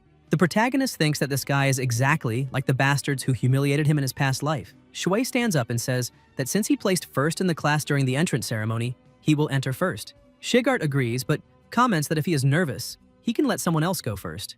Chi replies that no, he will go first himself, as planned. The protagonist thinks that he will definitely get a good score and prove to those idiots who look down on the martial arts department what they are truly capable of. The other students agree, saying they will put on a good show as well. Shigert observes that just moments ago, everyone was trembling with fear, and now the atmosphere has completely changed. Kai reminds them not to forget what the class representative said. Shui replies that he understands, but comments that he does not think it is right to use honorifics. The professor thinks that they really are just a bunch of simple kids. 10 minutes later at location 10, Chi runs in and thinks about the magical perception circles, reflecting that if he can avoid them, then no one will know what really happened inside that barrier. When a magical creature recognizes a master, their souls connect, allowing direct communication and enabling the master to temporarily use the beast's abilities. The wolf notices something and thinks that his master is stronger than he himself is, wondering why he would be using the beast's power. As the protagonist advances, he thinks that it is easy to simply subdue low-level magical beasts.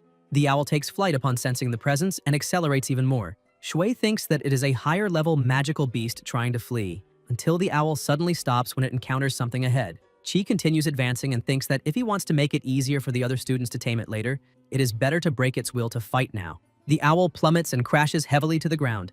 The protagonist approaches the fallen owl and thinks that the aura of a high-level magical beast should be enough to intimidate those of lower level, and it seems that Owl's power is indeed proving useful. The owl begins to release energy, and Shui is thankful for having sent it so easily, but he understands that until he has subdued all the beasts in that area, he cannot allow the potion smoke to escape beyond the barrier. The owl gets back up, visibly weaker, and Chi comments that he will go look for more beasts, while the owl thinks that it never wants to see him again. On the external scoreboard, Lucas still shows 0 points. Kai watches and asks if half the time has already passed and he is still at 0. Julia replies that it is fine, saying that she herself achieved a perfect score and knows that her brother can do it too.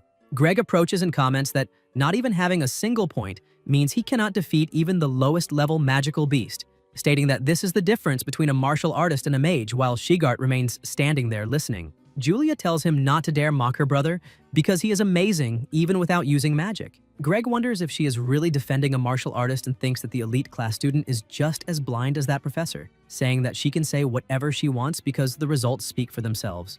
At that moment, Lucas gains 1 point. Toroi comments that it is fine. At least this way he will remain in the martial arts department. Greg scoffs, saying that he seems very happy with just 1 point, reminding them that the highest score in his class is 5. Suddenly, the points begin to rise rapidly. Greg becomes confused, thinking that the martial arts department is useless, and wonders if Lucas really reached the same score as his best student, finding it impossible. Inside the dungeon, the protagonist realizes that all the beasts are intimidated and understands that his teammates should now be able to accumulate points easily. He thinks that he just needs to secure his perfect score and leave. The points rise quickly and reach 9. The owl tries to flee, thinking that that terrifying human has returned, but Shui subdues it once again, gaining 1 more point. Greg's eyes widen. The examiner announces that 10 points correspond to a perfect score. Julia beams with joy and proudly says that this is her older brother.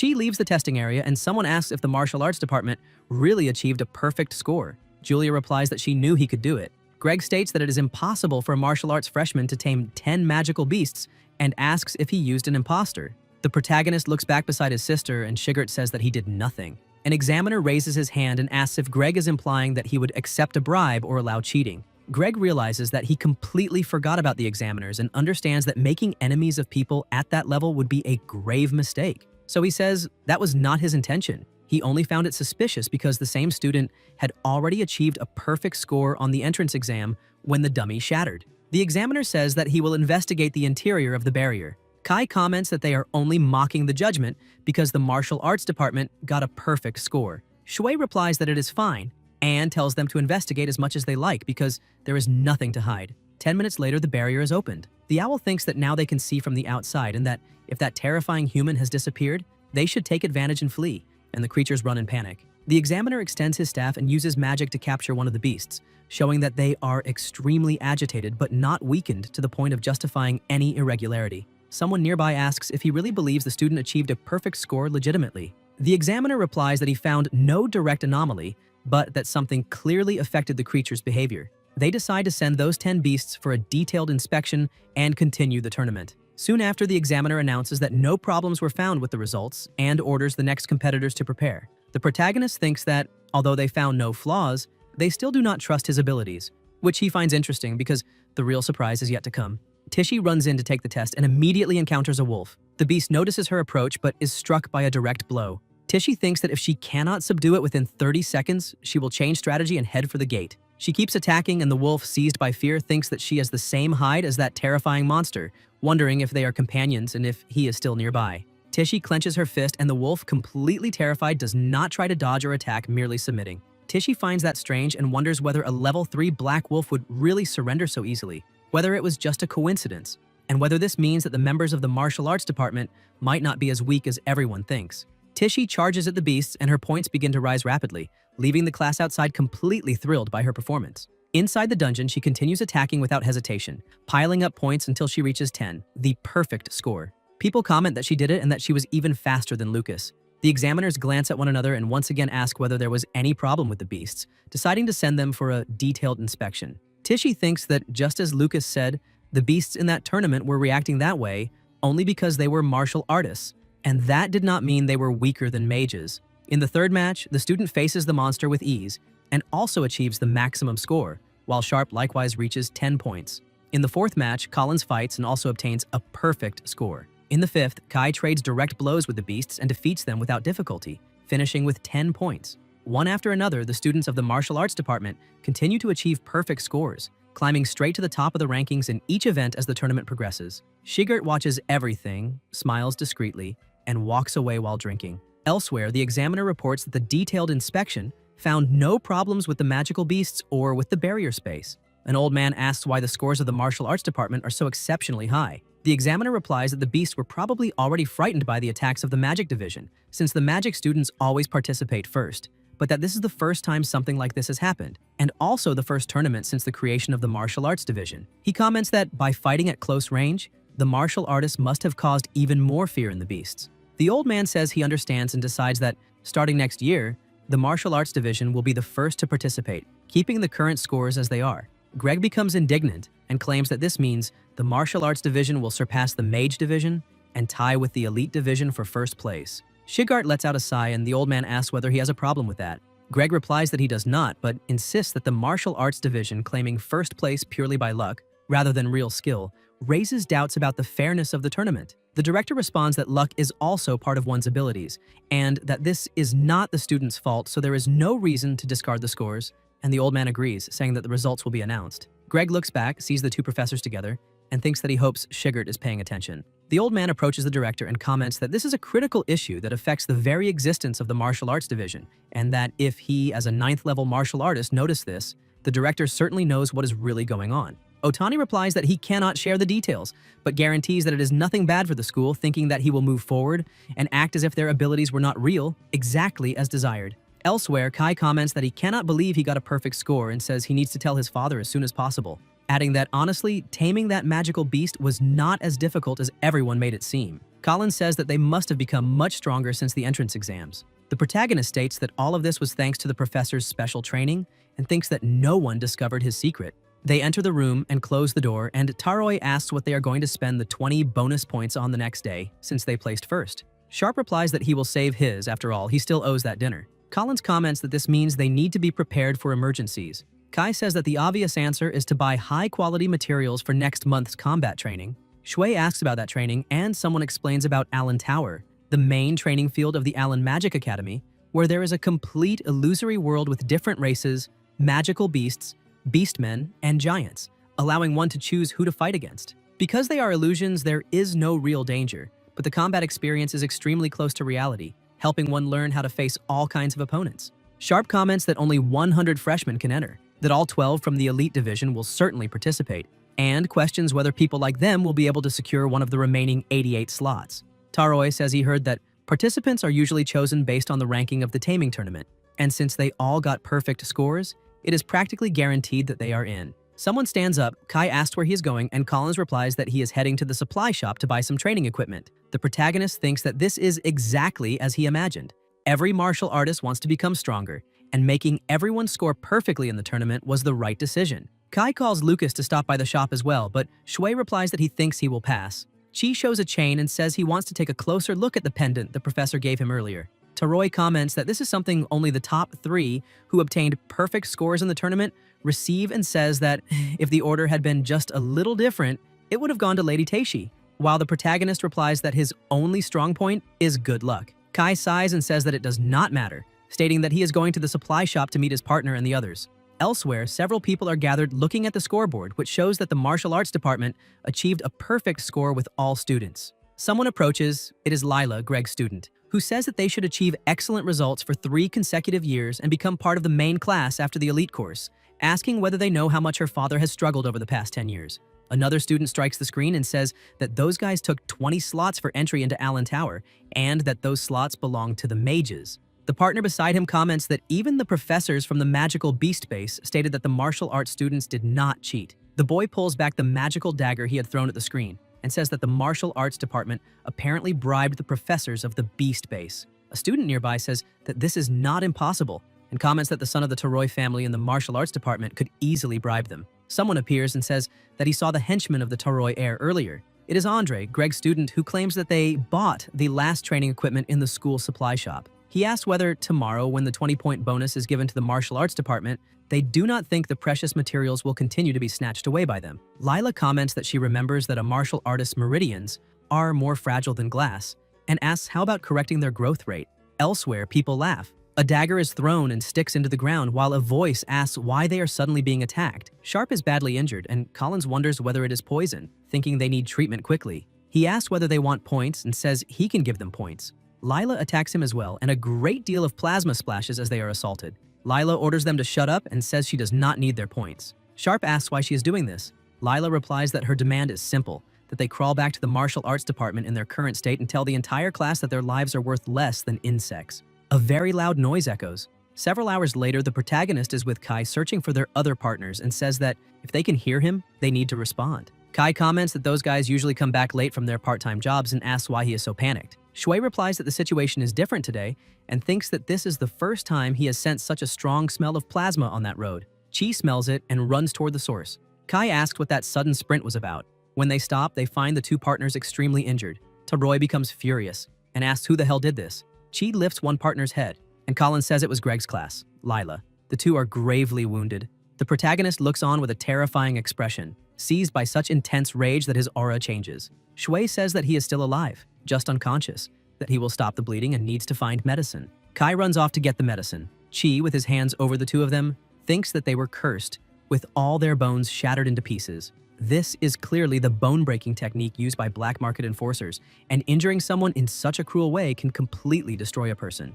This is not bullying, it is attempted murder. Sharp calls for his father and mother and says that it hurts. The protagonist hears it and says that it is all right, that he will avenge him. Tishi runs over and asks whether the 2 were attacked.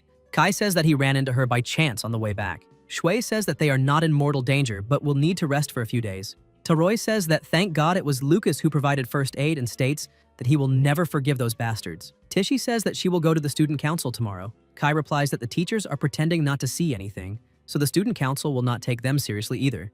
Chi, extremely irritated, says that he does not care. Tishi thinks about that expression completely different from his usual gentle demeanor. The protagonist says that he will settle this feud no matter the cost. The next day at the class council, a young man says that he understands the situation and asks whether he wants to duel the students from Professor Greg's class. Shui replies yes. If they win, he will demand an apology from the students who attacked the 2 members of the martial arts department, and if they lose, he will not mind handing over the S-rank bonus to Greg's class. The young man says there is no proof that Greg's class students are the culprits, and asks whether, by mentioning the S-rank bonus, he means that. He shows the pendant and everyone looks. Then he lets it fall to the ground and says that his hand slipped, asking whether, for something as serious as a duel, betting something so cheap is not inappropriate. The pendant lies on the floor. Kai watches and grits his teeth. Chi asks what would be appropriate. The young man runs a hand through his hair and replies that something unique to the school would be more suitable. For example, the entry qualifications for Allen Tower, saying that the losing side will permanently lose the right to enter the tower, and asks what he thinks of that. The protagonist replies that it is fine. The duel is scheduled for 2 days later and draws the attention of all the students. Freshmen dissatisfied with the martial arts department securing slots for Alan Tower applaud Greg's class, and Greg himself even praises the 3 who attacked the department members. Meanwhile, Sugart makes no specific comment, merely silently intensifying combat training. On the day of the duel, a voice comments that those 3 are fighting for the martial arts department, and that they will support them with everything they have since this promises to be interesting. Lila says that there are many people watching and that, if he apologizes now, she might forgive him. The protagonist replies that they still do not know how the fight will end. The commentator orders both sides to prepare for the duel and then announces the start. Andre releases his magic. Kai charges and shatters his barrier, and Andre is surprised to see all his attacks deflected. Taroi asks if that is all he has. Andre adjusts his glasses and thinks that he did not even notice he fell into a trap, and that arrogance really does help deceive the enemy. Kai senses something, an intense power approaching and binding his foot. Andre says that he can no longer escape and bids him farewell. Taroi draws his dagger, and a massive explosion erupts, plasma splashing across the ground. Andre smiles and asks if he understands now, saying that this is what one gets for provoking a mage. Kai is extremely irritated, trapped within the ice. Andre asks what that was and says that if he is surrendering, he should speak louder. Lila comments that, as expected, trash remains trash, and says that if he admits defeat now, she will spare his life. The protagonist, irritated, asks how long she plans to keep provoking before being satisfied. Taroi activates his flame attribute and asks whether his magic can also freeze lava in the magical Beast Mountain range. Lila calls him an idiot and tells him to run fast. Another massive explosion occurs. Andre is blasted away and thinks that it was gelatinous lava detonated at point-blank range, wondering whether he does not care about his own life. Kai moves quickly and attacks him. Andre is injured, and someone loudly asks whether a martial artist just wounded a mage. People comment that his legs are completely charred, and that blowing up his own legs to escape the ice prison shows terrifying determination. Taroi thinks that it is exactly as Lucas said. The moment he destroyed the magic that guy released with such confidence, an opening appeared to attack. Andre says that being injured by a mere martial artist is humiliating, but with both legs severely damaged, he can no longer dodge any attacks and must be finished in silence. Kai begins to release his flame attack again, causing a huge impact. Taroi smiles and advances. Kai's hand is frozen, but he easily shatters the ice and says that this is why he hates ice users, because people like that always fail in the end. Andre tells him not to come closer. Taroi attacks him, shattering his glasses and leaving him gravely injured. Andre is sent flying and wonders whether his ice shield was destroyed by sheer brute force, thinking that he never imagined the day would come when he would lose to a mere martial artist. The commentator announces that in the first match, the martial arts department wins. Kai asks his partner if he saw what he did and says it was incredible, commenting that for some reason he is in excellent condition today. The protagonist thinks that this is because he put a homemade ability-enhancing drug in breakfast. Taroi asks whether the next fight will be the classmate against that girl and whether she will be fine. Shui replies that she will definitely be fine. A voice asks what that was just now and says that Andre must have been careless because he is from the Taroi family. Tishy thinks that he won clearly through pure skill and wonders why they simply cannot admit it. Suddenly, Tishy dodges a terrifying attack and realizes that it was a surprise attack from the very start. If it had hit her, she would have been in pieces. Lila says that martial artists are obsessed with honor and ethics, but for mages, the only thing that matters is results. Tishy cuts through the vines and charges, getting very close to attack. Lila spits plasma and wonders how Tishy can be so fast when she is only level 1. She tries to release power through her eyes, but Tishy grabs her arm and says she will explain why. In the code by which martial artists live, there is a teaching to protect human life. Lila tries to use plant magic, but Tishy attacks first, repeatedly, and a voice comments that she is striking the mana meridians with perfect precision. Tishy keeps her fists clenched, and the protagonist thinks that this is exactly as expected of her, with her sharp eyes. Lila screams in pain, and Tishy says that she should not trample so lightly on the pride of a martial artist. The commentator announces that the second match goes to the martial arts department. Lila, collapsed on the ground, drops a few needles from her hand. In another room, a voice asks about poisonous needles, and whether she was really hiding something so dangerous. The vice president questions why something like that was allowed. Theodoro says that she is overthinking it because, in the end, no one was seriously hurt. There is a reason Mr. Sugart chose Tishy as class representative, and this serves as the answer to those who called martial artists weak. The last student of Greg's class thinks that they should have broken their momentum and reclaimed the Allen Tower slots, but now they are the ones being humiliated. There is still a chance if that technique is used again. The students enter the arena, assume attack positions, and the commentator announces the start of the third match. The mage moves quickly and the protagonist stares at him. The mage makes rapid movements and thinks that some mages, like himself, also train physical techniques, and that no one will be able to deal with his high-speed clones. Tishy notices that he is defending at a distance instead of attacking, and wonders how Lucas will respond. Shui thinks that he really does not need to show all his strength. Chi advances to attack him and thinks that he should at least test him. The mage finds this impossible. The protagonist tries to strike him but misses, and the mage wonders whether he truly missed, or if it was his imagination, because for an instant he felt a terrifying presence, commenting that it is a pity. The mage throws a dagger and wounds him. Shui stares at him, and the mage says that he will not withstand his bone-breaking art and that he will crush every bone in his body until the mage notices something wrong.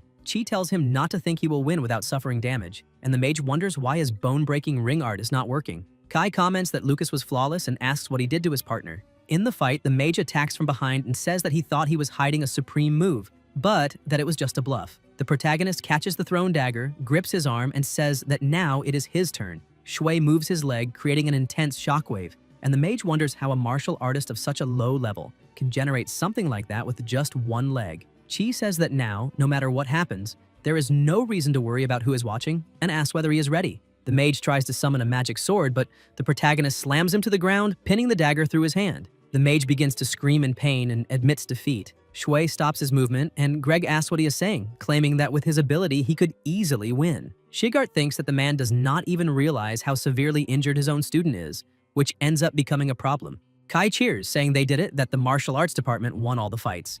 And people comment that they always despised martial artists, but that perhaps they really can defeat mages in duels.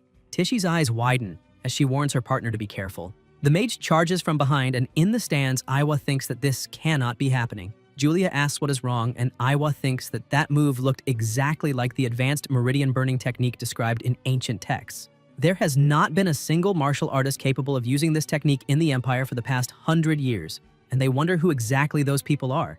A voice comments that the three of them were incredibly impressive, and that, when you really think about it, mages are just cowards who rely on surprise attacks. They say that from now on, if any mage dares to look down on them again, they will keep getting challenged to duels. Tishy replies that it is not quite like that she only performed better than normal today. Then someone approaches. It is Shigart, calling them arrogant fools and asking how many times he has told them not to get carried away so easily. A martial artist declares that she will definitely grow stronger and make them regret it. The protagonist thinks the teacher is right, that as martial artists they must have confidence, but not arrogance.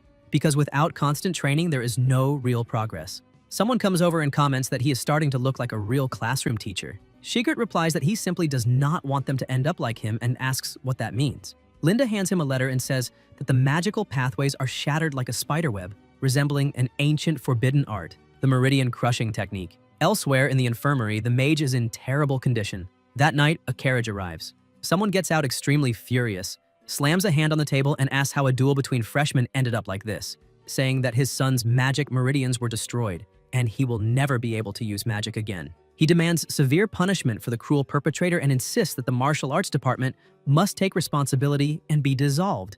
A bottle falls to the floor and shatters. Shigart steps forward and questions this severe punishment for the vicious perpetrator, saying the man is right. The magic-breaking trio used in the duel matches perfectly with the spell used on Sharp and Collins, making it clear that those three are the culprits who grievously injured the two students, and that Greg and the others must be punished severely according to the school's regulations. Greg wonders if those guys plan to finish them off during the duel, but questions why this is being brought up now, saying they should not change the subject, because they are discussing who is responsible for Break being struck by a forbidden technique. Shigart replies that it has not been confirmed that it is a forbidden technique, and that Meridian Crusher is not something a novice martial artist can use. Break's father thinks that makes sense, because there is no way the incompetent son of the Ryan family, rejected by the gods, could control an ancient forbidden technique. Greg says that an advanced martial artist could use a forbidden technique, but that the only advanced martial artist present at the duel was the teacher, stepping closer and insinuating that he could be the culprit. Shigart replies that if he could use forbidden techniques,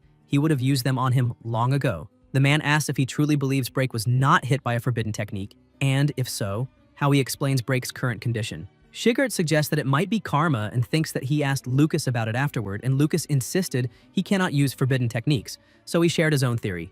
Break paid large sums to learn torture methods from black market enforcers and was apparently notorious in those circles as a troublesome noble son, and the protagonist thinks perhaps he was worried about information leaking from the underworld. Shigart says that an underworld force took advantage of the duel to act. In the present, the man grows thoughtful, and Break's father asks if he thinks he can dismiss the case with such absurd rumors. Greg says it is only speculation. Shigart says it is true, but still more believable than the idea of a beginner martial artist using an ancient forbidden technique. Either way, the fact remains that someone capable of using forbidden techniques was present, and if they earn that person's resentment carelessly, the consequences will be serious. Meridian Crusher is a terrifying technique, capable of instantly ruining even the most talented mage. In the library, the headmaster walks along, finds a book, and picks it up, noticing that the dust has been wiped away, a sign someone handled it recently. Otani begins to read and thinks the hand shape matches exactly what he imagined. The headmaster keeps reading. At the hot springs in the magical creature's mountain range, the protagonist thinks it is time to begin the final treatment for his two partners. Collins and Sharp are immersed in the water. An intense light spreads, noises echo, and their muscles begin to regenerate. Sharp feels pain as he is compressed, and Shui thinks it hurts, but they must endure a little longer. After the cloud of steam clears, Chi comments that martial artists can also use healing techniques, just like mages. Several days later in Darktown, a carriage stops and a voice announces that they have arrived. Holt comments that soon they will see the children, and Catherine replies yes, saying it has been a while and yet nothing seems to have changed since before. Holt calls her, and Catherine says she only remembered a little of the past, so there is no need to worry. Someone approaches, and Catherine is visibly moved when she sees Cyan, her younger brother, and Iowa's father. 10 years ago, Beastman tribes launched a massive attack on the Empire's borders, igniting new wars. People from all sides united to resist the Beastman armies, and after 3 days and 3 nights of continuous battle, both sides suffered enormous losses. It was in that war that the young Knight Commander Holt Ryan and the mage Catherine Miranda first met eyes. Having faced death side by side, the two swore to spend their lives together. However, her father, Duke Miranda, vehemently opposed the marriage, severed family ties, and Catherine cut all contact with the Miranda family. Cyan comments that time passes quickly and that he heard her children are excellent. Their father even said Julia looks very much like Catherine back then.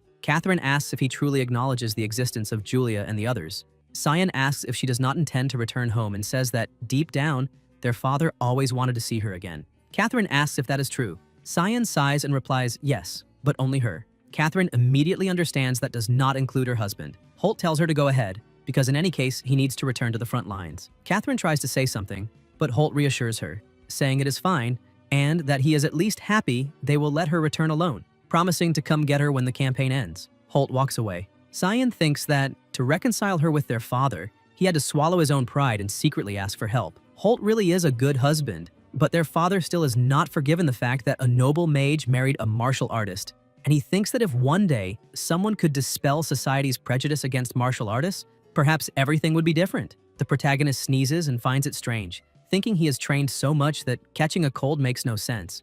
Julia comments that it is rare for Kai to buy food for someone else. Taroi says to leave it alone and that once the others are fully healed, they will definitely make him pay for the meal. Shui replies that he thinks it is fine. Nearby students comment that they should look at the martial arts department's King of Luck, saying that apparently an outside enforcer attacked Break even before the duel, and that he won purely by luck, blessed with luck 3 times in a row. Julia steps forward and asks whose gossip that is. Kai says he is going to deliver lunch to the dorm and that because of that, he should go to the cafeteria first with his sister. Elsewhere, Julia is eating when Shui asks if the hairpin in her hair is new. She asks if it is not pretty and says Iowa gave it to her, a gift from the Miranda family. She thinks about the Miranda family and reflects that, with Julia being such a genius mage, it is not strange they want to get closer to her and bring her into the family, commenting that, out of motherly love, she will probably get along well with Iowa. Julia says that, speaking of her mother, she needs to write a letter telling her that she became class representative. Someone approaches to congratulate her. It is the vice president, who comments that she will surely become a pillar of the school in the future and that she will always support her. Julia asks what it means to be a pillar of the school. The two fall silent for a moment and look to the side, toward Iowa. Shortly before, Linda had said that although Iowa had skills comparable to Julia's in mental magic, Julia surpassed her in every other aspect, and that is why she believed Julia was more suitable to be class representative, something Iowa needed to understand. In the present, Iowa thinks she will prove with her own ability that the teacher is only favoring Julia. Iowa leaves the cafeteria and Julia watches, commenting that she left looking very angry and did not even eat properly, saying she will buy lunch and bring it to her. The vice president asks if she is close to Iowa. Julia replies yes, that they are roommates, and comments that Iowa's mental magic is incredible, saying it is the first time she has seen anything like it. The protagonist adds that mental magic is truly rare. Mina, sitting there, activates her magic and creates a shield around the 3 of them. Shui wonders if that is a magic circle to keep sound from spreading. The vice president says that very intelligent people are often difficult to deal with and comments that Julia's wind magic is also interesting. Julia asks what she just said. Chi stabs his fork into the food and asks if she did not come only to chat. Mina thinks her brother is clearly on guard, but as long as he adores his sister like that, this level of interference is no big deal, so she decides to be direct. She asks if he knows the dangerous place called the Magical Beasts Mountain Range behind the school and says that apparently there was recently an ecological anomaly there. The number of low-level magical beasts has dropped drastically, and even crested magic leopard cubs, which used to be common, have simply disappeared. 3 days ago, the Empire's investigation team discovered the lair of a high-level magical beast. A spoon falls to the floor and Julia asks if it is Ul. The protagonist coughs softly and Julia covers her mouth. Shui asks if she wants them to take a field mission and what the difficulty level would be. Mina partially covers her face and replies that the reward is 100 points. The two siblings are surprised, and Chi comments that he and his sister should be able to handle it without problems. At the Miranda estate, Soa Miranda, Duke Miranda, and head of the Miranda family sits at the table during the meal. Cyan thinks that his sister's room has already been cleaned, yet his father still made her stay in the guest room, showing how stubborn he is. Cyan also notices that Catherine has not touched any of the objects in the room. The head of the family calls to her and says that, as for Julia, who has the qualities to become a sacred archmage, he is willing to acknowledge her as his granddaughter. Catherine thanks him and adds that Lucas is also an excellent martial artist who achieved a perfect score. But Soa replies coldly that no matter how excellent a martial artist is, he is still insignificant, because the Miranda family seeks only those with the talent to become sacred archmages. Catherine thinks it is exactly as she imagined. Her father's prejudice against martial artists will not change so easily. Someone asks for permission to speak and reports that the investigation team sent to the Magical Beasts Mountain Range brought new information. The two siblings wonder why that investigation has flared up so suddenly. The letter states that a new area was discovered beneath the beast's den and that the danger level is still unknown. Cyan asks if something happened in the Magical Beasts Mountain Range, and Catherine says that the children at the nearby Allen Magic Academy could be in danger. The head of the family replies that Allen Magic Academy has teachers and stationed forces on site, and that as long as they remain inside the school, there should be no danger, telling her she can wait until the situation is resolved before going to see the children. Catherine agrees and thinks her children only need to wait a little longer. Elsewhere, a voice informs them that the mission must be accepted by at least 5 people, and one of them must be a member of the student council. The vice president is indignant and says that when she checked the day before, there was no participant limit.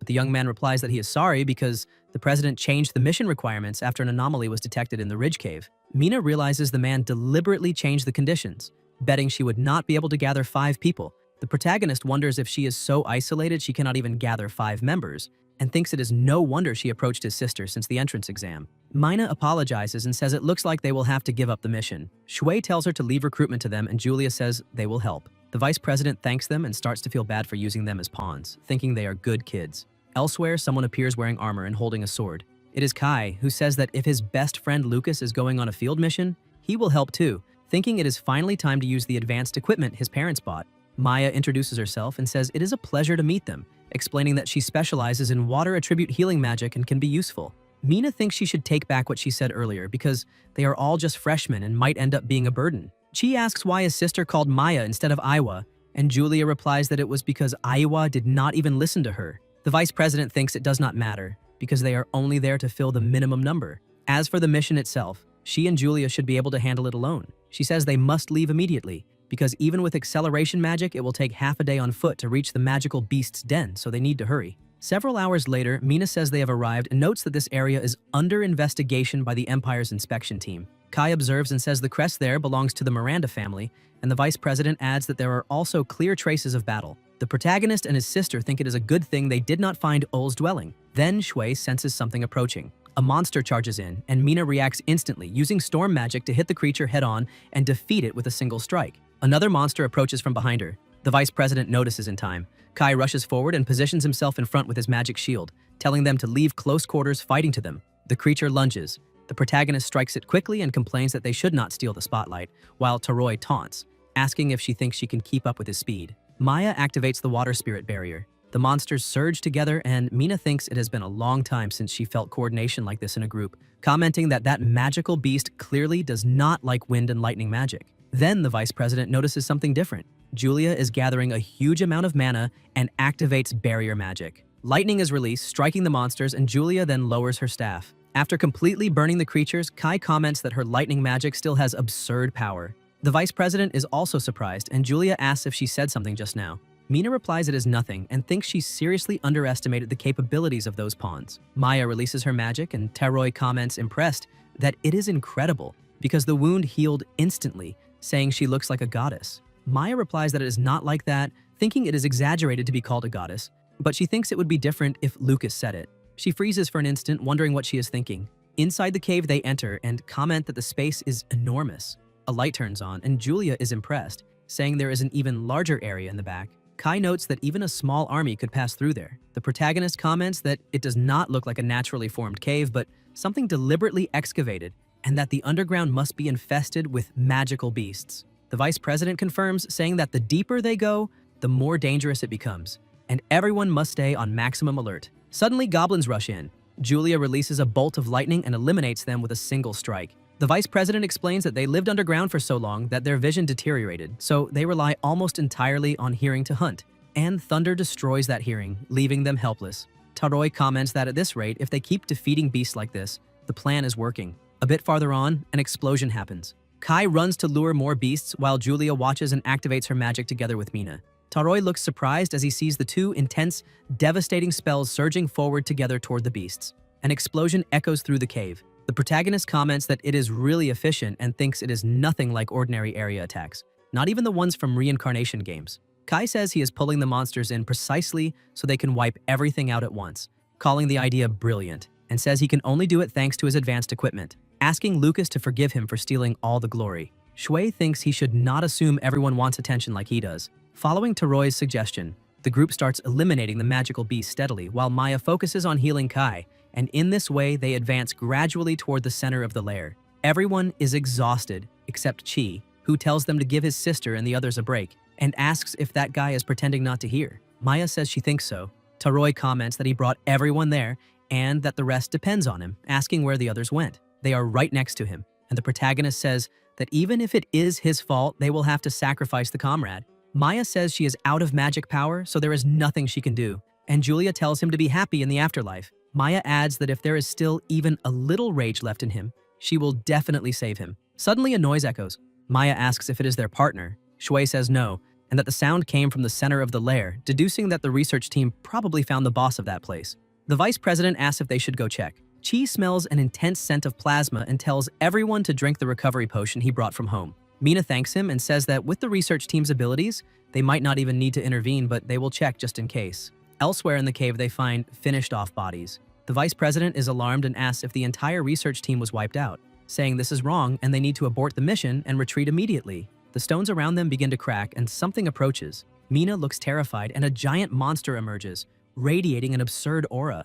The vice president asks in shock if that is a minotaur and whether a calamity-class monster is truly there. The protagonist thinks there is no way a creature that strong would appear in a school mission. Something is definitely wrong, but the presence feels familiar as if he has sensed it before. To protect the vice president, Shui steps forward. The monster attacks, but Chi manages to block it while a barrier is also activated. Julia asks if everyone is okay and whether that ice shield that appeared a moment ago was Mina's doing. The protagonist replies that no, saying it was that person trapped in the Minotaur's hand. A young man is being held, and the monster asks if he was the one who interfered. Shui asks whether, even with such grievously wounded people, he still tried to save them. The young man asks them to quickly call for Imperial Army reinforcements, saying that the ancient seal of that place has been broken. The monster tightens its grip on him and declares that this conversation is pointless, because it intends to devour every one of them. Julia asks how he can do that. Something falls to the ground. Julia watches in surprise, and an intense light is emitted. The young man invokes a magic circle and says that it is the monster who is talking nonsense. The Minotaur is frozen, and the young man orders them to run immediately and report everything that is happening there. The vice president answers that she understands. Chi thinks that he failed to save him, but that he will return soon to avenge him. The young man shouts for them to run while they still can, saying that he did everything within his power. The Minotaur shatters the ice and asks how a mere insect dared to attempt a surprise attack on him. The creature is about to swallow the young man when attacks strike the monster, forcing it to release him. It was Julia who attacked, saying that he is not an insect but a great warrior. A power is released to cushion the young man's fall. It was the vice president using her wind bomb, and she asks why they are advancing instead of fleeing, since he risked his life to buy them time. The protagonist says he will hold it there and asks them to report the situation outside. Mina states that this is a calamity-class threat and that there is no way a freshman like him can restrain something like that. Shui thinks she is right and that it will not be easy at all. A stone falls to the ground and the Minotaur declares that all of them will be finished. Chi tells them to leave it to him and hurry. The vice president replies that she will not retreat because it is her duty to protect everyone. The protagonist thinks he always imagined her as merely calculating and selfish, but realizes she is braver than he expected. Julia says she cannot flee and leave the two of them behind. Maya suggests sending an enchanted message to Kai, who is at the cave entrance asking for help, and that they will fight together until then. The monster opens its huge mouth. The mages attack together, and Mina says that even working together, they still cannot defeat that thing. Shui asks them to trust one another. Chi moves quickly and says that there is no way they will lose to a monster like that. The Minotaur raises its axe to strike, but notices something. The protagonist approaches with a clenched fist, coming very close. The vice president tells them to keep distracting it, because she will strike when an opportunity appears. The Minotaur calls them small insects. A light is released, and it is Julia charging forward, telling it to leave her older brother alone. She attacks with overwhelming power. Shui slides across the ground in rapid movements and strikes the monster, which lets out a roar, and he realizes he hit its weak point, sealing its movements. Julia launches her magic again together with Mina, and the two attack in unison, causing massive impacts against the terrifying monster. The Minotaur spits plasma and says that once its leg recovers, it will eliminate all of them. Maya says she will not allow that. Maya releases her water magic, striking it head-on. The monster slams its axe into the ground and says that a mere jet of water is nothing, and that now it will devour her, advancing dangerously close. Julia, gathering all her power, asks what he thinks will happen if he is electrocuted while completely soaked.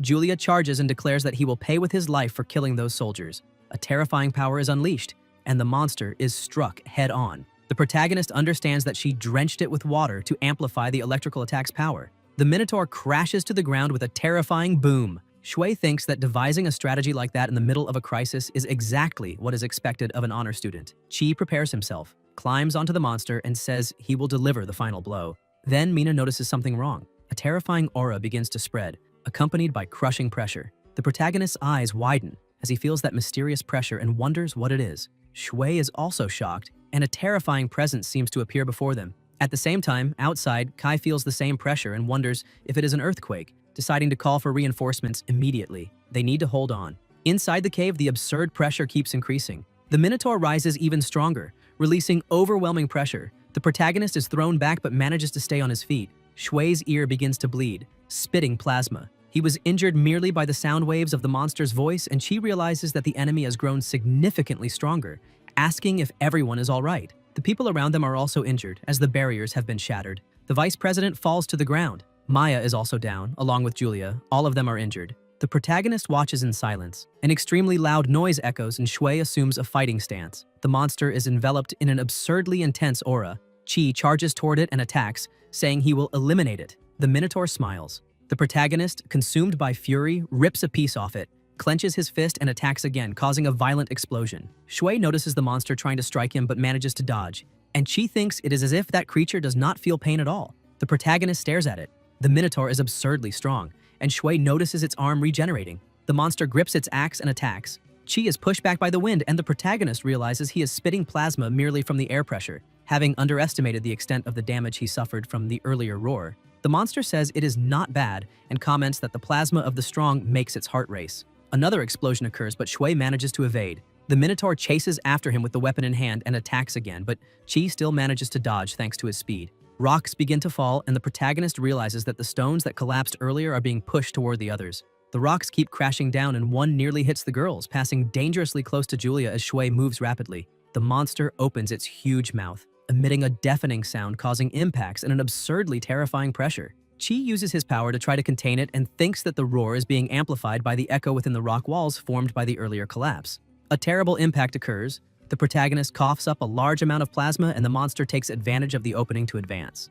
Plasmas spill everywhere. The Minotaur becomes confused and says that with something like that, thinking about it carefully for that very reason, the monster starts laughing and attacks again. But the protagonist manages to dodge and tells him to save that line for after he is defeated. An explosion happens, the Minotaur raises his weapon, and Shui says that as long as he is alive, he will never allow him to lay a hand on his sister or the others. The monster observes, and Chi takes advantage of the opening and advances, attacking him. The protagonist tears off a piece of him, and the monster screams in pain. The Minotaur looks shocked. Shui throws the piece of his body to the ground, steps back, looks behind him, and advances again. One of the monster's teeth is shattered, and the speed at which Chi moves is surreal. The Minotaur smiles and lunges, grabbing him with his hand, but the protagonist manages to escape. The monster realizes that his hand has been torn off, and amid the smoke, Shui is still standing. The Minotaur advances again toward him with his mouth wide open. Chi charges forward, their blows collide, and the monster says that he already expected this. The Minotaur notices something, and the protagonist smiles as he advances, releasing a surreal and intense power, slicing the monster in half. The Minotaur screams in pain, and Shui attacks once more with his immense power, completely destroying the monster in front of him. After some time, still inside the cave, Julia is lying down and Maya asks if they're still alive. Julia asks where her older brother is. The protagonist widens his eyes and delivers the final blow to the monster, and plasmas spray in all directions. Julia notices her brother ahead and calls out to him. Threads of plasma fall to the ground and begin to climb up Shui's body. Qi screams at the top of his lungs, and the pressure increases. In the Hall of Wrath, fire moves throughout the place around a statue until a hand rises from the flames. A monster emerges there and says that he has returned to this filthy world, calling himself a martial god. This is Valsaba, the demon lord of controlled wrath, who claims that he will tear him apart without fail. A woman appears at his side and says that it is delicious. This is Gisilda, a superior demon lady who comments that he awakened because of the fury of the key they chose. The demon lord of controlled wrath walks forward and asks whether he truly possesses enough latent potential. Gisilda smiles and tells him to watch because at that very moment he is freeing himself from the claws. In the real world, violent impacts occur, and the protagonist is still standing. Julia hugs him and begs him to stop and wake up. Maya asks for calm, then widens her eyes and says that Lucas is about to strike his own sister with all his strength. Shui has his fist clenched and is completely out of control, and Julia cries desperately. When the tears fall, Qi thinks of his sister and returns to a normal state.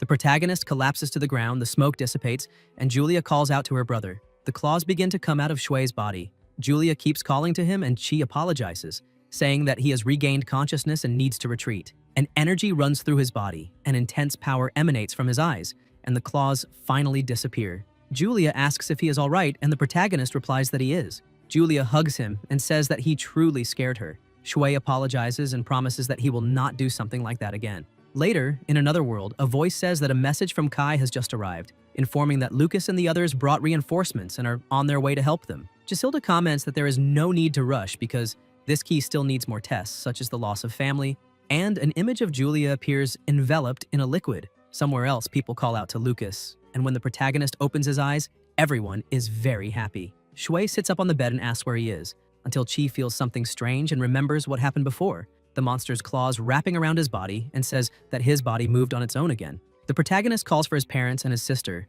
until they ask what the hell he is doing. They are at the Aaron Magic Academy, in the infirmary. Kai says that he was almost asleep, and that if he were not an injured patient, he would already have been beaten into pulp. Shui apologizes. Taroi walks away, complaining that his nose still hurts. Later, still in the infirmary, Qi wonders why he had that dream, and whether that strange power used in the cave is manifesting. He thinks that the sensation of losing his reasoning was exactly the same as when that bandit was finished and turned into a monster, but at that time he did not lose consciousness. This time, however, it seems that he had already lost control when his sister and Maya woke him up. His consciousness must have been consumed by that power while he was fighting the Minotaur. He remembers nothing, except the emotion of rage. The protagonist reflects on this and wonders whether his consciousness was consumed because he was dominated by anger, and whether it is possible to suppress it during combat. He decides that he must ensure that there is always someone capable of stopping him nearby whenever an important battle is about to happen. Shui becomes very thoughtful, remaining completely silent while feeling a strange sensation. Qi says that the only people he can work with on missions or training are the students there, because making them try to stop him in a state of fury would be extremely dangerous. Then the protagonist realizes something, and thinks that he only needs to create a way to restrain himself. Shigart walks down the corridor. The nurses comment that the patient there is out of danger now, but even so, he is already a high school student, so they wonder how he suffered such severe injuries on a simple school mission. Shigart, while drinking, overhears the conversation. They also say they heard that he shielded middle school students carrying along the dead weight from the martial arts department, and that it is no wonder he got hurt. An aura approaches through the corridor. Shigart senses the presence of a high-level martial artist and thinks that this is impossible. The nurses say that the windows are already closed, but suddenly a strong wind arises, and Shigart immediately sets the bottle down. Then, elsewhere, the protagonist is releasing his power and says that everything is fine, thinking that the cloning technique was a success. Shui observes his own clone and thinks that, according to the ancient books he read in the library, the strength of a clone is, at most, half that of the main body. With 3 bodies, the power is distributed equally, so the strength of each would be only 1/6. This is a bit too weak to stop him if he goes berserk, but it can still buy enough time for the others to escape. Then the protagonist notices someone approaching and realizes that it is the professor. Shigart calls out to him and says that ever since the IT entrance exam, through the magical creature training competition, and now this mission, strange things always happen when he is nearby. So he will ask directly who he is and what he came to do at that school. Shui lowers his head, remains silent for a second, and then Chi says that he has no idea what he is talking about, that his goal at the Aaron Magic Academy is simply to master the use of weapons and become strong. The professor moves quickly and strikes him, asking if that is what he means by becoming strong, and saying that before that he wants him to show his true ability. The protagonist asks what he means by true ability, and thinks that the professor is sharp, as expected. If he can earn the respect of someone like him, his future school life will be much safer. Then someone approaches and asks who he is. Shigert realizes that he completely forgot that today is a holiday, so guardians can freely enter and leave the school grounds. Catherine asks if he could simply step away from her son. Shui explains that he is the professor of the martial arts department class and that he was just giving some guidance while evaluating him, teaching that one should not confront a strong opponent head-on. Shigert wonders if this boy is hinting at him and thinks that it seems he noticed the mother's arrival from her footsteps long ago. Catherine asks if that is really the case, but says that since it is a day off, he should be resting properly. Shigert understands that, in other words, she is telling him to leave. Since he did not cause any serious trouble and while he is his teacher, he will not allow problems to arise, he takes his leave. Catherine asks if he should not be selfish and irritate the professor, and the protagonist replies that he should not. Catherine then asks why the two of them risked their lives in that cave and says that she herself stayed at the Miranda family estate until things calmed down, wanting to come see them as soon as possible. Julia asks if that means she was nearby for days and says that she wanted to see her much earlier. Catherine tells her brother to do something and Shui tells her not to look at him, asking if their father is not with her. Catherine says that the situation on the front line does not seem good and that he went to war after leaving her at the Miranda estate. Chi thinks that the Miranda family accepts their mother but still does not acknowledge their father, an extremely stubborn family of mages. Catherine says that she has a gift from their father to celebrate first place in the entrance exam. The protagonist becomes excited. Catherine opens the box and reveals a precious sword, passed down through generations of the Ryan family. It was damaged during a battle against the Beastmen army decades ago, and the repair is difficult, so it lacks practicality. But even so, it is a family heirloom, and his father places great expectations on him. Shui looks at the sword, takes it in his hand, and says that he will do his best not to betray his father's expectations. Julia comments that he is very lucky. Catherine looks at her and smiles. Julia asks why the two of them are laughing, and Chi says that the one their mother loves the most is his sister. Catherine says that she has a present for her as well, a beast pill, and that she baked those sweets especially for her. Julia becomes very excited, says that she loves it, eats the sweets immediately, and asks what that is. Catherine replies that her father prepared a beast pill as a gift for Jeremy as well, since Jessica did not come this time, and that she herself kept it.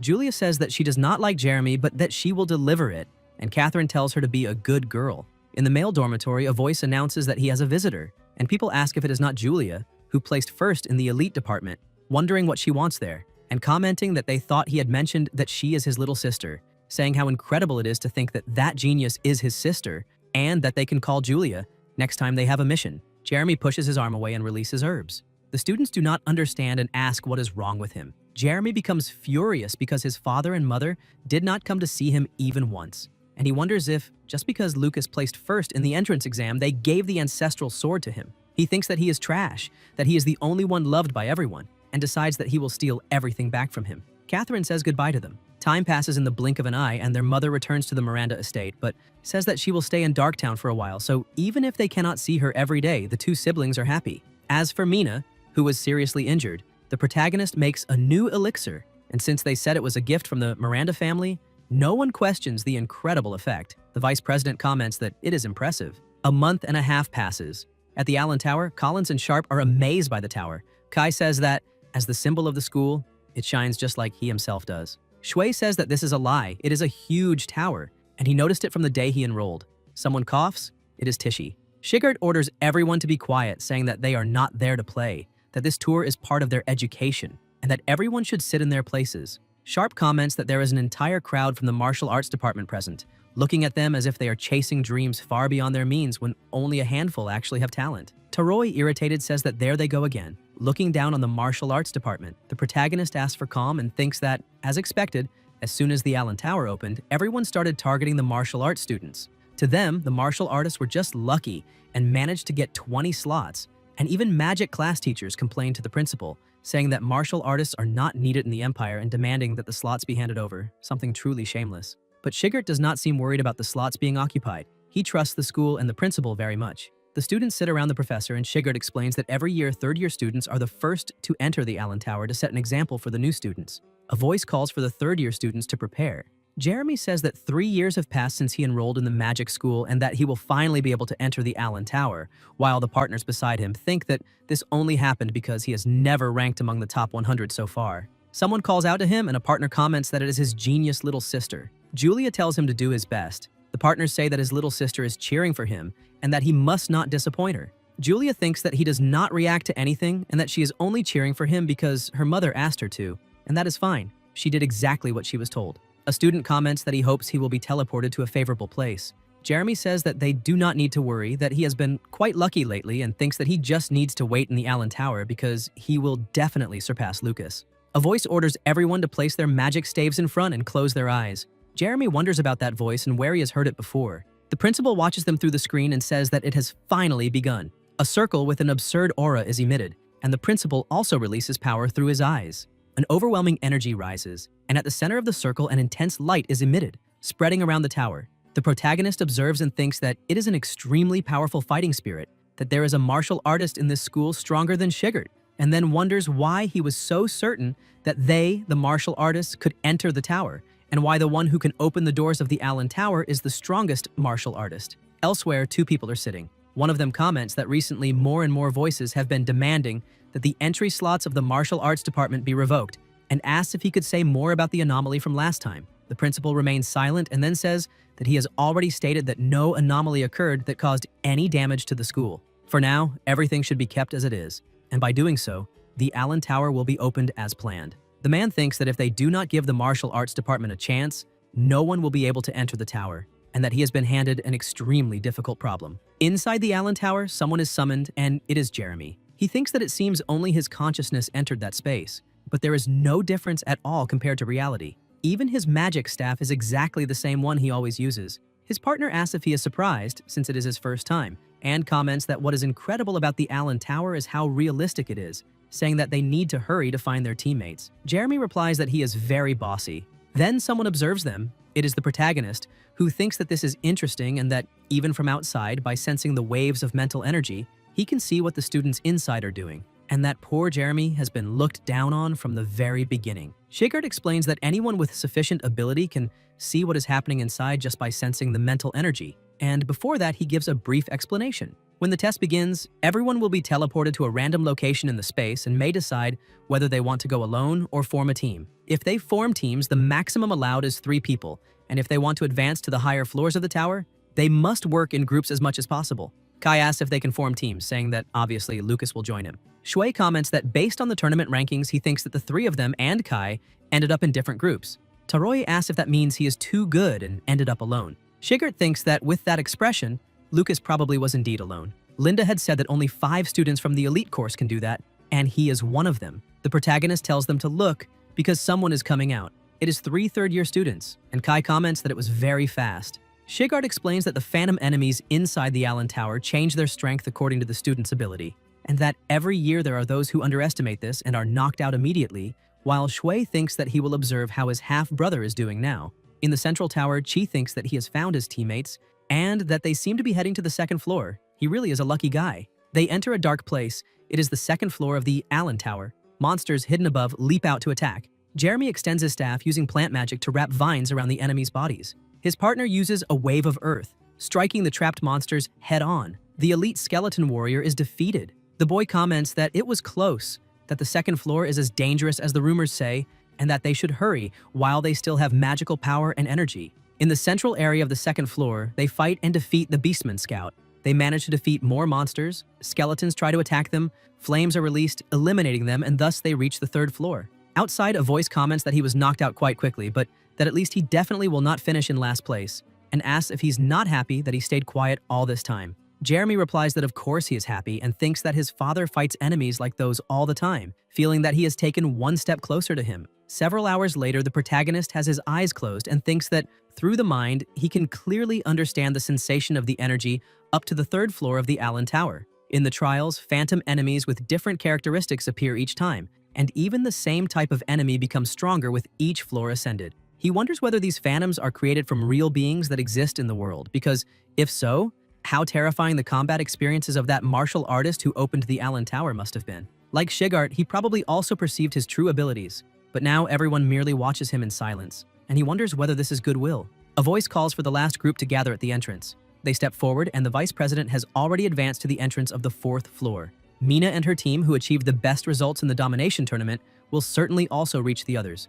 Julia tells her to do her best. The vice president smiles and thanks her, and the inspector asks if her injury has already completely healed. Mina replies that yes, she has fully recovered. The students comment that she is a friend of the genius freshman and is also favored by the teachers, finding it incredible that she has become vice president already in her 2nd year. Her abilities are unmatched except for those of the president at that time. But even so, she is not popular. Mina thinks that someone is bad-mouthing her again and that this time she will definitely reach the 6th floor and defeat the Theodoro of that era. On the 3rd floor of the Allen Tower, the monsters advance. The vice president manages to dodge and tells everyone to avoid unnecessary fights and use acceleration magic to quickly reach the 4th floor. They move at high speed and reach the 4th floor in just 30 minutes. As expected of the strongest 3rd-year group outside, Kai asks if his partner wants a bit. Meanwhile, inside the tower on the 4th floor, a huge monster stands ahead. The people beside her say that it is an elite 4th floor beastman, about twice as large as those on the 3rd floor, and now they understand why most students are knocked out there. Mina attacks the monster and the elite beastman is defeated. Her teammates comment that it was incredibly fast, so it is true that her abilities have improved significantly since the last mission. The vice president thinks that to save time, instant eliminations are the best approach. Compared to that previous Minotaur, this is nothing, and she says she will leave the cleanup to the 2 of them while she searches for the passage to the 5th floor by defeating the remaining enemies. The Beast Scouts are finished off by Mina, who defeats even more of them. They continue climbing the tower, and the vice president smiles and says that they have finally reached the 5th floor. People outside observe, and Shigert comments that 3 people have reached the 5th floor, far better than last year. Kai asks how many will manage to get there, and Shigert replies not to rush, saying that for a freshman, reaching the 3rd floor is already enough. If they keep improving their skills steadily, the enemies of the 5th floor will not be frightening. The protagonist thinks that it seems he himself has entered the Allen Tower before as well. The 2 look at each other until the 3 exit the tower and a girl asks how it went. Shui notices that, judging by her expression, the vice president apparently did not achieve her goal. Elsewhere, Theodoro, holding a magic stone, asks if she now understands that surpassing a true genius is not easy. Julia uses her magic to set off fireworks and congratulates Mina for taking 1st place in the 3rd-year test. The protagonist says that he heard she reached the 5th floor. The vice president thanks him and says that in the end, she still could not break Theodoro's record. Julia comments that he did not stop at the 5th floor either and says that they are tied. Mina replies that no, because when she saw the sword leading to the 6th floor, she could not even remain standing. Back then, Theodoro truly climbed the stairs and almost managed to open the door to the 6th floor, and she thinks that, in other words, the Theodoro of that time was inferior in stamina, tactics, and magical control in every aspect. Mina asks if they found their teammates, and Julia comments that she will join Aiwa. Shui thinks that the news that the Miranda family acknowledged his sister must have reached Aiwa's ears as well, and says that he himself will join his roommates. Julia asks about Kai and whether they fought or something. Chi replies that their rankings were very different, so they ended up in different groups. Elsewhere, Taroi hugs the protagonist's leg and says that this is why he abandoned him, asking who he should team up with. Tishi asks if he wants to play with them, saying that they were looking for a strong frontline fighter, and that she would really like him on the team. Kai stands up and says that if she insists that much, he thinks he can play with her. Shui thinks that he shifts gears quickly, as always. On the training field, Shigert says that this is great, that it looks like everyone has found partners, and comments that they need to get fired up, asking if they all know what people say about them behind their backs, and that none of them want those insults to become reality. Then the professor notices something, and Tishi steps forward, saying that they will train so hard that nothing will turn out the way those guys expect. Her partner says that they will prove with real ability that they deserve the slots in the Allen Tower. Everyone becomes fired up. Chi thinks that all this time the professor firmly insisted that the Allen Tower trials proceed as planned. He not only prevented rumors from shaking the confidence of the martial arts students, but also turned the situation around and used it to ignite their fighting spirit and morale, and it worked brilliantly. The phantom enemies in the Allen Tower are diverse and highly intelligent, so to build teamwork, they focus on group training. During training breaks, the professor taught the characteristics of different races, and sometimes even acted as the enemy himself, and fought them directly. Every day was brutally difficult, but no one complained. Then, the day of the freshman test arrives on the big screen. It is written that the results of the martial arts department in the Monster Domination Tournament are recognized as valid, and the right to participate in this test is formally confirmed. Students walk and stop in front of the tower. Shigert says that as soon as they enter, they must find their team at the central staircase. If they can run, they should run without hesitation. If they cannot run, they must fight as if their lives depend on it and, at the very least, defeat one enemy. A boy beside them asks if his partner heard that, saying that not even their class instructor trusts their strength, and comments that he cannot wait to see what happens when they encounter magical beasts with real strength and no restraint, betting that the entire martial arts department will be wiped out in less than 3 minutes. Kai tells them to listen carefully, calling them pathetic losers. The proctor calls the 12. The protagonist walks forward with his 2 teammates.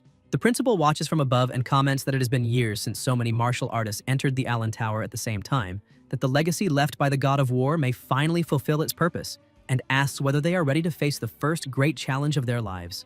Inside the tower, students run, someone jumps onto a tree, and it is Shui, who realizes that everyone is following the professor's orders, avoiding enemies and heading straight for the central staircase. In that case, all he needs to do is take the opposite path. Most of the first floor of the tower should be goblin territory, creatures known for using magic to block vision before attacking, and they indeed appear. Chi jumps down from the tree and tells his partners to wait for him, that he will do a quick test and come back. A monster approaches through the smoke, smiling as it watches him from behind, and the protagonist, standing still, thinks that it is exactly as he imagined. When a clone eliminates an enemy, no notification of point gain appears. The energy that makes up the phantoms of the Allen Tower feels strangely familiar. As expected, it is the same energy used to create his clones. These phantom enemies were likely created by the martial artist who opened the Allen Tower. Since his clones and the enemies share the same type of energy, using cloning abilities should not be noticed. He will leave a clone to protect the 2 partners while the true body continues climbing higher and higher. The plan is perfect. Moreover, if it is the same energy, he should also be able to transform the clone into a magical beast and, as expected, freely change its appearance, allowing it to move without restrictions inside the tower. In the principal's office, Otani watches through the screen and thinks that he had already noticed Lucas frequenting the library to read martial arts manuals. But mastering cloning so quickly is still impressive. He wonders what the boy will do next, whether he will accumulate points for his teammates again this time, and concludes that helping them too much would not be good for their growth. In the forest, people scream when they see a giant. Students run in panic. Elsewhere, monsters stand still, staring at a group. A student hides and says that they have been surrounded by 3 monsters at the same time and does not know what to do, because in terms of strength, dealing with 2 goblins is already the limit. Then one of the monsters senses the presence of something, and an extremely intense aura is released nearby. The students freeze and comment that, because of the dense fog, the giant cannot see them. First floor giants have low intelligence and move slowly. The plan is simple. First create distance from the giant, then deal with the goblins. The students fight the goblins until one of them stops moving, and the monster takes advantage of this to charge forward quickly, but one of the goblins has its leg cut off. Then, the student draws his sword and is about to strike its head, but the goblin grabs the blade. The boy retreats, the goblin tries to attack him again, and the partner, while fighting another monster, shouts for him to dodge. The boy manages to evade and defeats the goblin, throwing it aside. They realize that they really eliminated it, and just as the professor said, if the 3 work together, they can clear the first floor. Excited, they watch the group's points increase. To win, it is not only strength that matters, but also calm judgment and courage at the right moment. From a distance, the protagonist observes everything and thinks that using clones to train his teammates does not count as cheating. He hopes that this test will show them how to truly fight, and he even finds the situation amusing. Outside, someone watches the tower. It is Greg, who comments that there is a martial arts team surrounded by 3 monsters. Lila says that it is pure bad luck, and Andre adds that even he himself cannot easily deal with 3 at once, stating that there is no way those weak martial artists can manage. They will probably be knocked out and come running back soon, and Greg thinks they are idiots, because even if the martial arts department manages to enter the Allen Tower, they will only end up embarrassing themselves. That teacher's confidence is painful to watch, almost cringeworthy. Shigert, on the other hand, thinks that facing 3 enemies at once still offers some chance of victory if they act calmly. A noise echoes, and Greg becomes indignant when he realizes that the students actually managed to eliminate them. The 3 gain confidence for a moment until the goblin begins to inflate its mouth. They do not understand what is happening until the goblin releases a dense fog. The 3 realize it is a smokescreen and wonder if it is trying to escape. Without hesitation, they charge together. One of them throws his sword at the goblin, and then the 3 close in, executing a spiraling slash that makes the pressure around them increase drastically. The boy assumes an attack stance and delivers the final blow. The goblin is defeated. Outside, Greg asks in disbelief whether they defeated 2 advanced goblins so quickly, questioning if it was really a martial arts team and claiming that it is impossible. Shigert merely smiles and says it was a good job, commenting that there is already a team from his class that defeated 2 enemies and that if they fight the way he taught them, the enemies of the Allen Tower are not that frightening. The seated students get excited and say they knew they could do it, stating that they will also give their best. A student from another class comments that they were just lucky this time, and a partner retorts by asking whether he was not saying just moments ago that they only had bad luck. Shigert feels that a strange energy disappears near those 3 at that moment, but chooses not to comment that Lucas probably did something again. Inside the tower, the protagonist sneezes and jumps down from the tree, wondering if his sister is talking about him again. He remains standing until someone calls him, and it is Sharp, along with his partner, saying that it is good that he is fine because he took so long that they became worried. Chi thinks that he was teleported very far away and asks about the others. Collins replies that one team is still missing, but aside from that, everyone has already reached the meeting point and the three returned safely. The protagonist thinks that this is good. Everyone is exhausted, but no one suffered serious injuries, and Slight's team and the others should arrive soon. Collins asks what happened. Shui replies that it is nothing and says that as soon as everyone is gathered, they will proceed to the second floor. Outside, students from another class comment that the martial arts department has not lost a single team yet, thinking that they simply fled too quickly, but they bet that now they must be panicking. Andre asks what the current situation of the martial arts department is, and Greg replies that it seems everyone has already reached the second floor. Andre questions whether those weaklings really escaped all the enemies on the first floor. Greg thinks that even first-year magic students usually have dropouts there. If the martial arts department continues to improve like this, it will start taking resources from magic classes, becoming a real threat. Inside the tower, monsters appear and the protagonist is hidden behind a tree, realizing that there are many enemies nearby. From the second floor onward, teams are teleported randomly according to the group's performance, and the stronger the team, the harder the challenge becomes. He needs his clone to start finding the other teammates quickly. The wolf moves swiftly to hide, and the partners ask how the situation is on his side. Shui replies that there are many enemies moving in groups, and that it is difficult to completely avoid combat there. If the Allen Tower tests exist to provide real combat experience, running away all the time would go against their purpose. Collins agrees, saying that constantly escaping would only frustrate the test. Suddenly, an attack is launched. The two worry about Lucas, but the protagonist says he is fine, commenting that he did not even notice two enemies getting so close. Sharp says that if it were him, he would already have been eliminated. Shui looks ahead and sees monsters with powerful auras, wolves advancing in groups toward them. Chi realizes it and attacks immediately, grabbing a wolf's paw and thinking that they are cunning, using a feint first and calling for reinforcements right after. The scout is eliminated. Holding the wolf's limb, Shui says that those are only the vanguard and that if they do not finish them quickly, they will be hit by reinforcements in a swarm. Sharp asks what happened. Collins realizes that his dagger is gone, and Chi remembers that he grabbed it in panic and accidentally threw it away. At that moment, he senses another presence and warns that one more enemy is approaching right at their feet, asking for full attention. Sharp tries to hold his ground under the intense pressure, but a wolf already leaps onto his back. Sharp thinks that it is exactly as the professor said. The enemies on the second floor are on a completely different level from the first, stronger, smarter, capable of surprise attacks and even stealing weapons. Even so, Sharp says that even if they steal his weapon, they will soon regret it. The wolf senses something the next instant and ends up with its arm injured. Sharp comments that it was a good thing he spent those points to buy the Rock Dragon gauntlets. The wolf hesitates for a moment and Sharp charges forward with his fist clenched, saying that when it comes to strength, no one can beat him. However, the wolf manages to dodge, leaving Sharp indignant. Collins advances from behind to draw the creature's attention, shouting that he is there and that now it is his turn. The wolf is pushed forward and Sharp takes advantage of the opening, charging with clenched fists and striking it head-on. The system notifies that the Beastman scout has been defeated. The protagonist praises the teamwork and tells them to keep advancing together as the martial arts department. Outside, some voices ask whether there have still been no dropouts in the martial arts department and say that with their level of skill, they should have been surrounded and annihilated as soon as they reach the second floor. Andre questions whether the martial arts students are so weak that the Allen Tower reduced the difficulty for them, and someone replies that if that were the case, the professors would have already complained. Meanwhile, Greg nervously bites his finger as he watches the students climb the tower. Inside the tower on the second floor, a monster charges with an axe, but is struck first by Shui, who slams it into the ground. Collins advances against another enemy, but the skeleton nearly hits him with its sword, causing a massive impact. Even so, Collins barely manages to dodge. The skeleton is confused, and Collins takes advantage to rush in, cutting it into pieces, even though the creature's final movement is still a sword attack against him. Sharp runs quickly to protect his partner and asks how many they have taken down.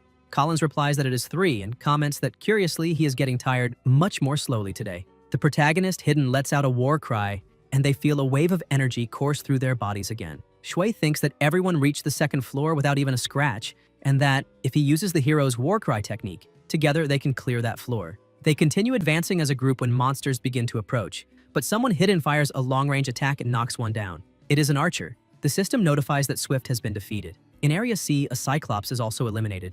In Area D, more monsters fall. A student celebrates, saying that it is incredible and that he never imagined they would be able to defeat so many enemies.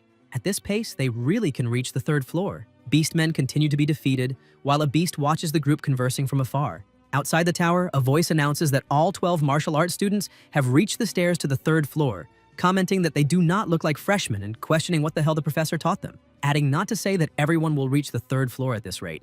Greg states that this will not happen because some martial arts students are already at their physical limit and will soon be forcibly eliminated. Inside the tower, someone climbs the stairs visibly exhausted. It is Collins, who ends up stumbling but is caught by the protagonist, who asks if he is all right. Collins replies that this is his limit and that there is no need to worry, he can continue. Shui remains silent while other students also say they have reached their limit and that he can go on alone to the 3rd floor to prove his strength to those idiot mages. Sharp places a hand on his partner's shoulder and says that they came this far together and that they should at least try to reach the 3rd floor as a team. Chi agrees, saying that after all they are a team and that they will pass through that 3rd floor door as one. Everyone agrees, stating that they will use what strength they have left to advance together. The proctor announces that the number of students who reach the 3rd floor of the tower is 12. They enter the 3rd floor, which is engulfed in flames. The students look around in surprise until they notice monsters approaching.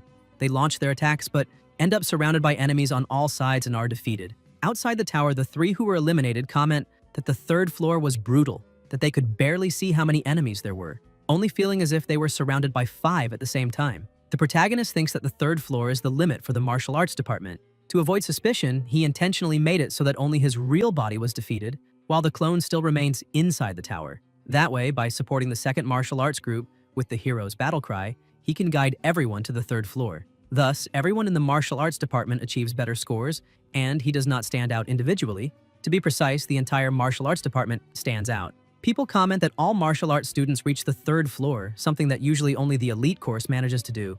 Greg thinks this is bad. They need to surpass the martial arts department, both in points earned and floors reached, because the magic classes cannot lose to the martial arts department. Inside the tower, a monster advances and they fight against it. Meanwhile, the principal is in his office and asks whether losing to martial artists is really so unbearable. He comments that Greg has been using magical power like water since the 1st floor and questions what he will do on the 2nd and 3rd floors, saying that he is getting irritated and losing his composure far too easily, and that not much can be expected from this year's magic class freshmen. Then the announcements are made. Group 3, withdrawals, all eliminated on the 2nd floor. Group 9, no withdrawals, 3rd floor, all eliminated.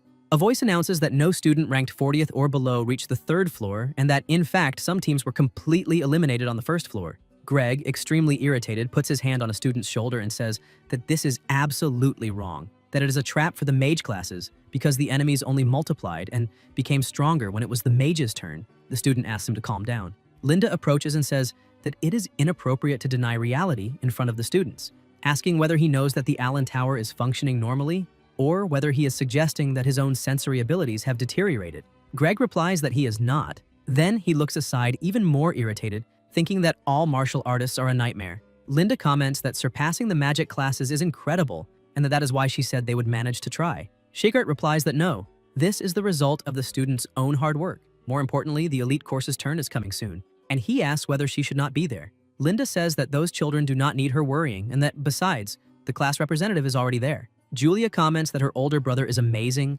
and that if he takes it seriously, he can go far beyond the 4th floor. A student thinks about why the best freshman had to be a martial artist of all things and already feels defeated before the test even begins. The proctor calls her group to enter. The protagonist tells her to do her best and not to forget to eat the candy. The proctor finds the comment about the candy strange and wonders why he bothered to say that, until he realizes it is a magical power pill that rapidly restores energy. Pills of that quality are extremely expensive, since martial artists capable of producing them are quite rare nowadays, and giving such a precious item for a school test is unusual. Julia says that she was tricked again. Shui thinks that his sister has a lot of magical power, but since everyone takes medicine before tests, making her take one as well ensures excellent performance. Inside the tower, Julia unleashes a thunderfall, causing enormous pressure around her and defeating the monsters. Aiwa is surprised to see that she controls the falling lightning with precision, without damaging even a single blade of grass. Julia tells Aiwa to stay close to her. In the mountains, birds fly across the region, and a lizard immediately senses their presence. But before it can attack, it is struck by Julia's lightning and eliminated with a single blow. A bird lands on her staff and Julia invokes 1,000 thunderbirds, dealing with all nearby enemies and saying that they will keep advancing. The red-haired boy comments that he is glad she is there because the previous lizard was resistant to fire and his fire magic alone would have been insufficient. Aiwa says that if it were the real world, she could simply control their minds and make them eliminate themselves. Julia replies that on a real battlefield, Aiwa would definitely be even more incredible. Aiwa thinks that the phantoms in the Allen Tower have no consciousness, so her mental magic is useless there. Everything she can do is outside, against real enemies, which makes her feel like a useless burden. Julia thinks that even so, she does not complain and still acknowledges Aiwa's abilities. Aiwa stays silent for a moment, starts walking, and says that she will let her have the spotlight this time. Then, a voice asks them to wait and tells the two of them not to start running like that. They walk on until Aiwa notices something. Julia ends up bumping into her and asks why she suddenly stopped, whether it is an enemy. Aiwa replies that it is not, saying she thinks it was just her imagination, but she finds it strange because she keeps sensing something that is neither an enemy nor a classmate. Julia says that when they reach the 4th floor, they should find a route with as few enemies as possible. The proctor announces that 3 students have reached the 4th floor. The protagonist thinks it was close. Mental magic users really are sharp. The teacher comments that 3 freshmen have reached the 4th floor, which is incredible and proves that she teaches well. Linda replies that no, it is thanks to the students themselves who work very hard. The teacher says that this kind of achievement has not happened in the elite course for 30 years. Shui thinks that of course his sister is outstanding. The effect of the magic pill only increases magical power, but how far she and the others can go depends on real skill, and all he should do inside the safe Allen Tower is silently observe his sister's growth. Julia smiles. Aiwa tells her to be careful because there are 4 enemies behind them to the right. An archer beast approaches.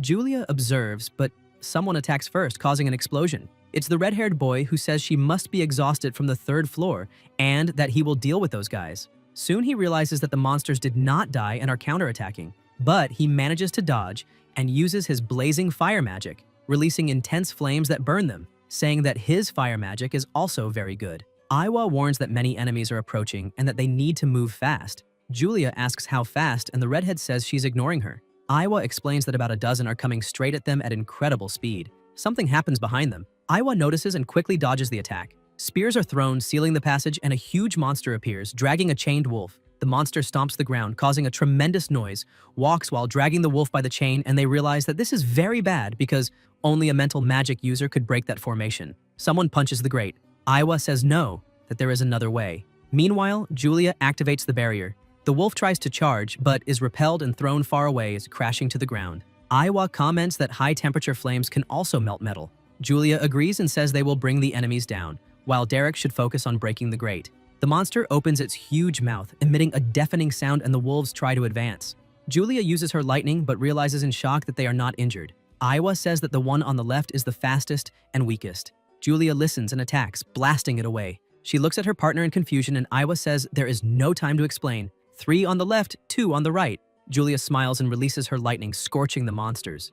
Aiwa stares at them while using her power and thinks that if these were 3rd floor enemies, they would already have been blown to pieces. As expected, the 4th floor enemies are on a completely different level. Aiwa says to remove the right side first. Terrible attacks are unleashed against the monsters. Julia feels her magical power running out and apologizes, saying that she can probably only seal the giant's movements now. Aiwa grits her teeth and tells her to watch for an opening and defeat the wolf. Julia replies that she understands, but wonders what Aiwa is talking about, thinking that she is already doing more than enough and that she herself should be the one apologizing. The wolf is attacked and lets out an extremely loud roar. The barrier begins to crack. Julia, exhausted, says that they defeated all of them and that the giant still cannot move, so they should be safe once they get out, and asks if she can boast about having protected her classmates like a true class representative. Aiwa replies that she is getting far too conceited. Suddenly, Aiwa's eyes widen as she realizes they are about to be attacked. She blocks the blow and wonders how this is possible because she did not sense a new group of enemies approaching. Aiwa is struck and tells Julia to run quickly. The monster defeats her, and Julia screams, "No." The redhead says that he only managed to open a gap just big enough for her to pass through and that she must hurry. Julia, crying, replies that no, they will fight together and move forward together. The redhead says she must not waste her magical power there. The monster attacks with a clenched fist. The redhead tries to block it with his flames and tells his partner to at least move forward until a terrible explosion erupts. Guys, if you enjoyed the video, leave a like, comment, and subscribe to the channel so you don't miss new content. Thank you.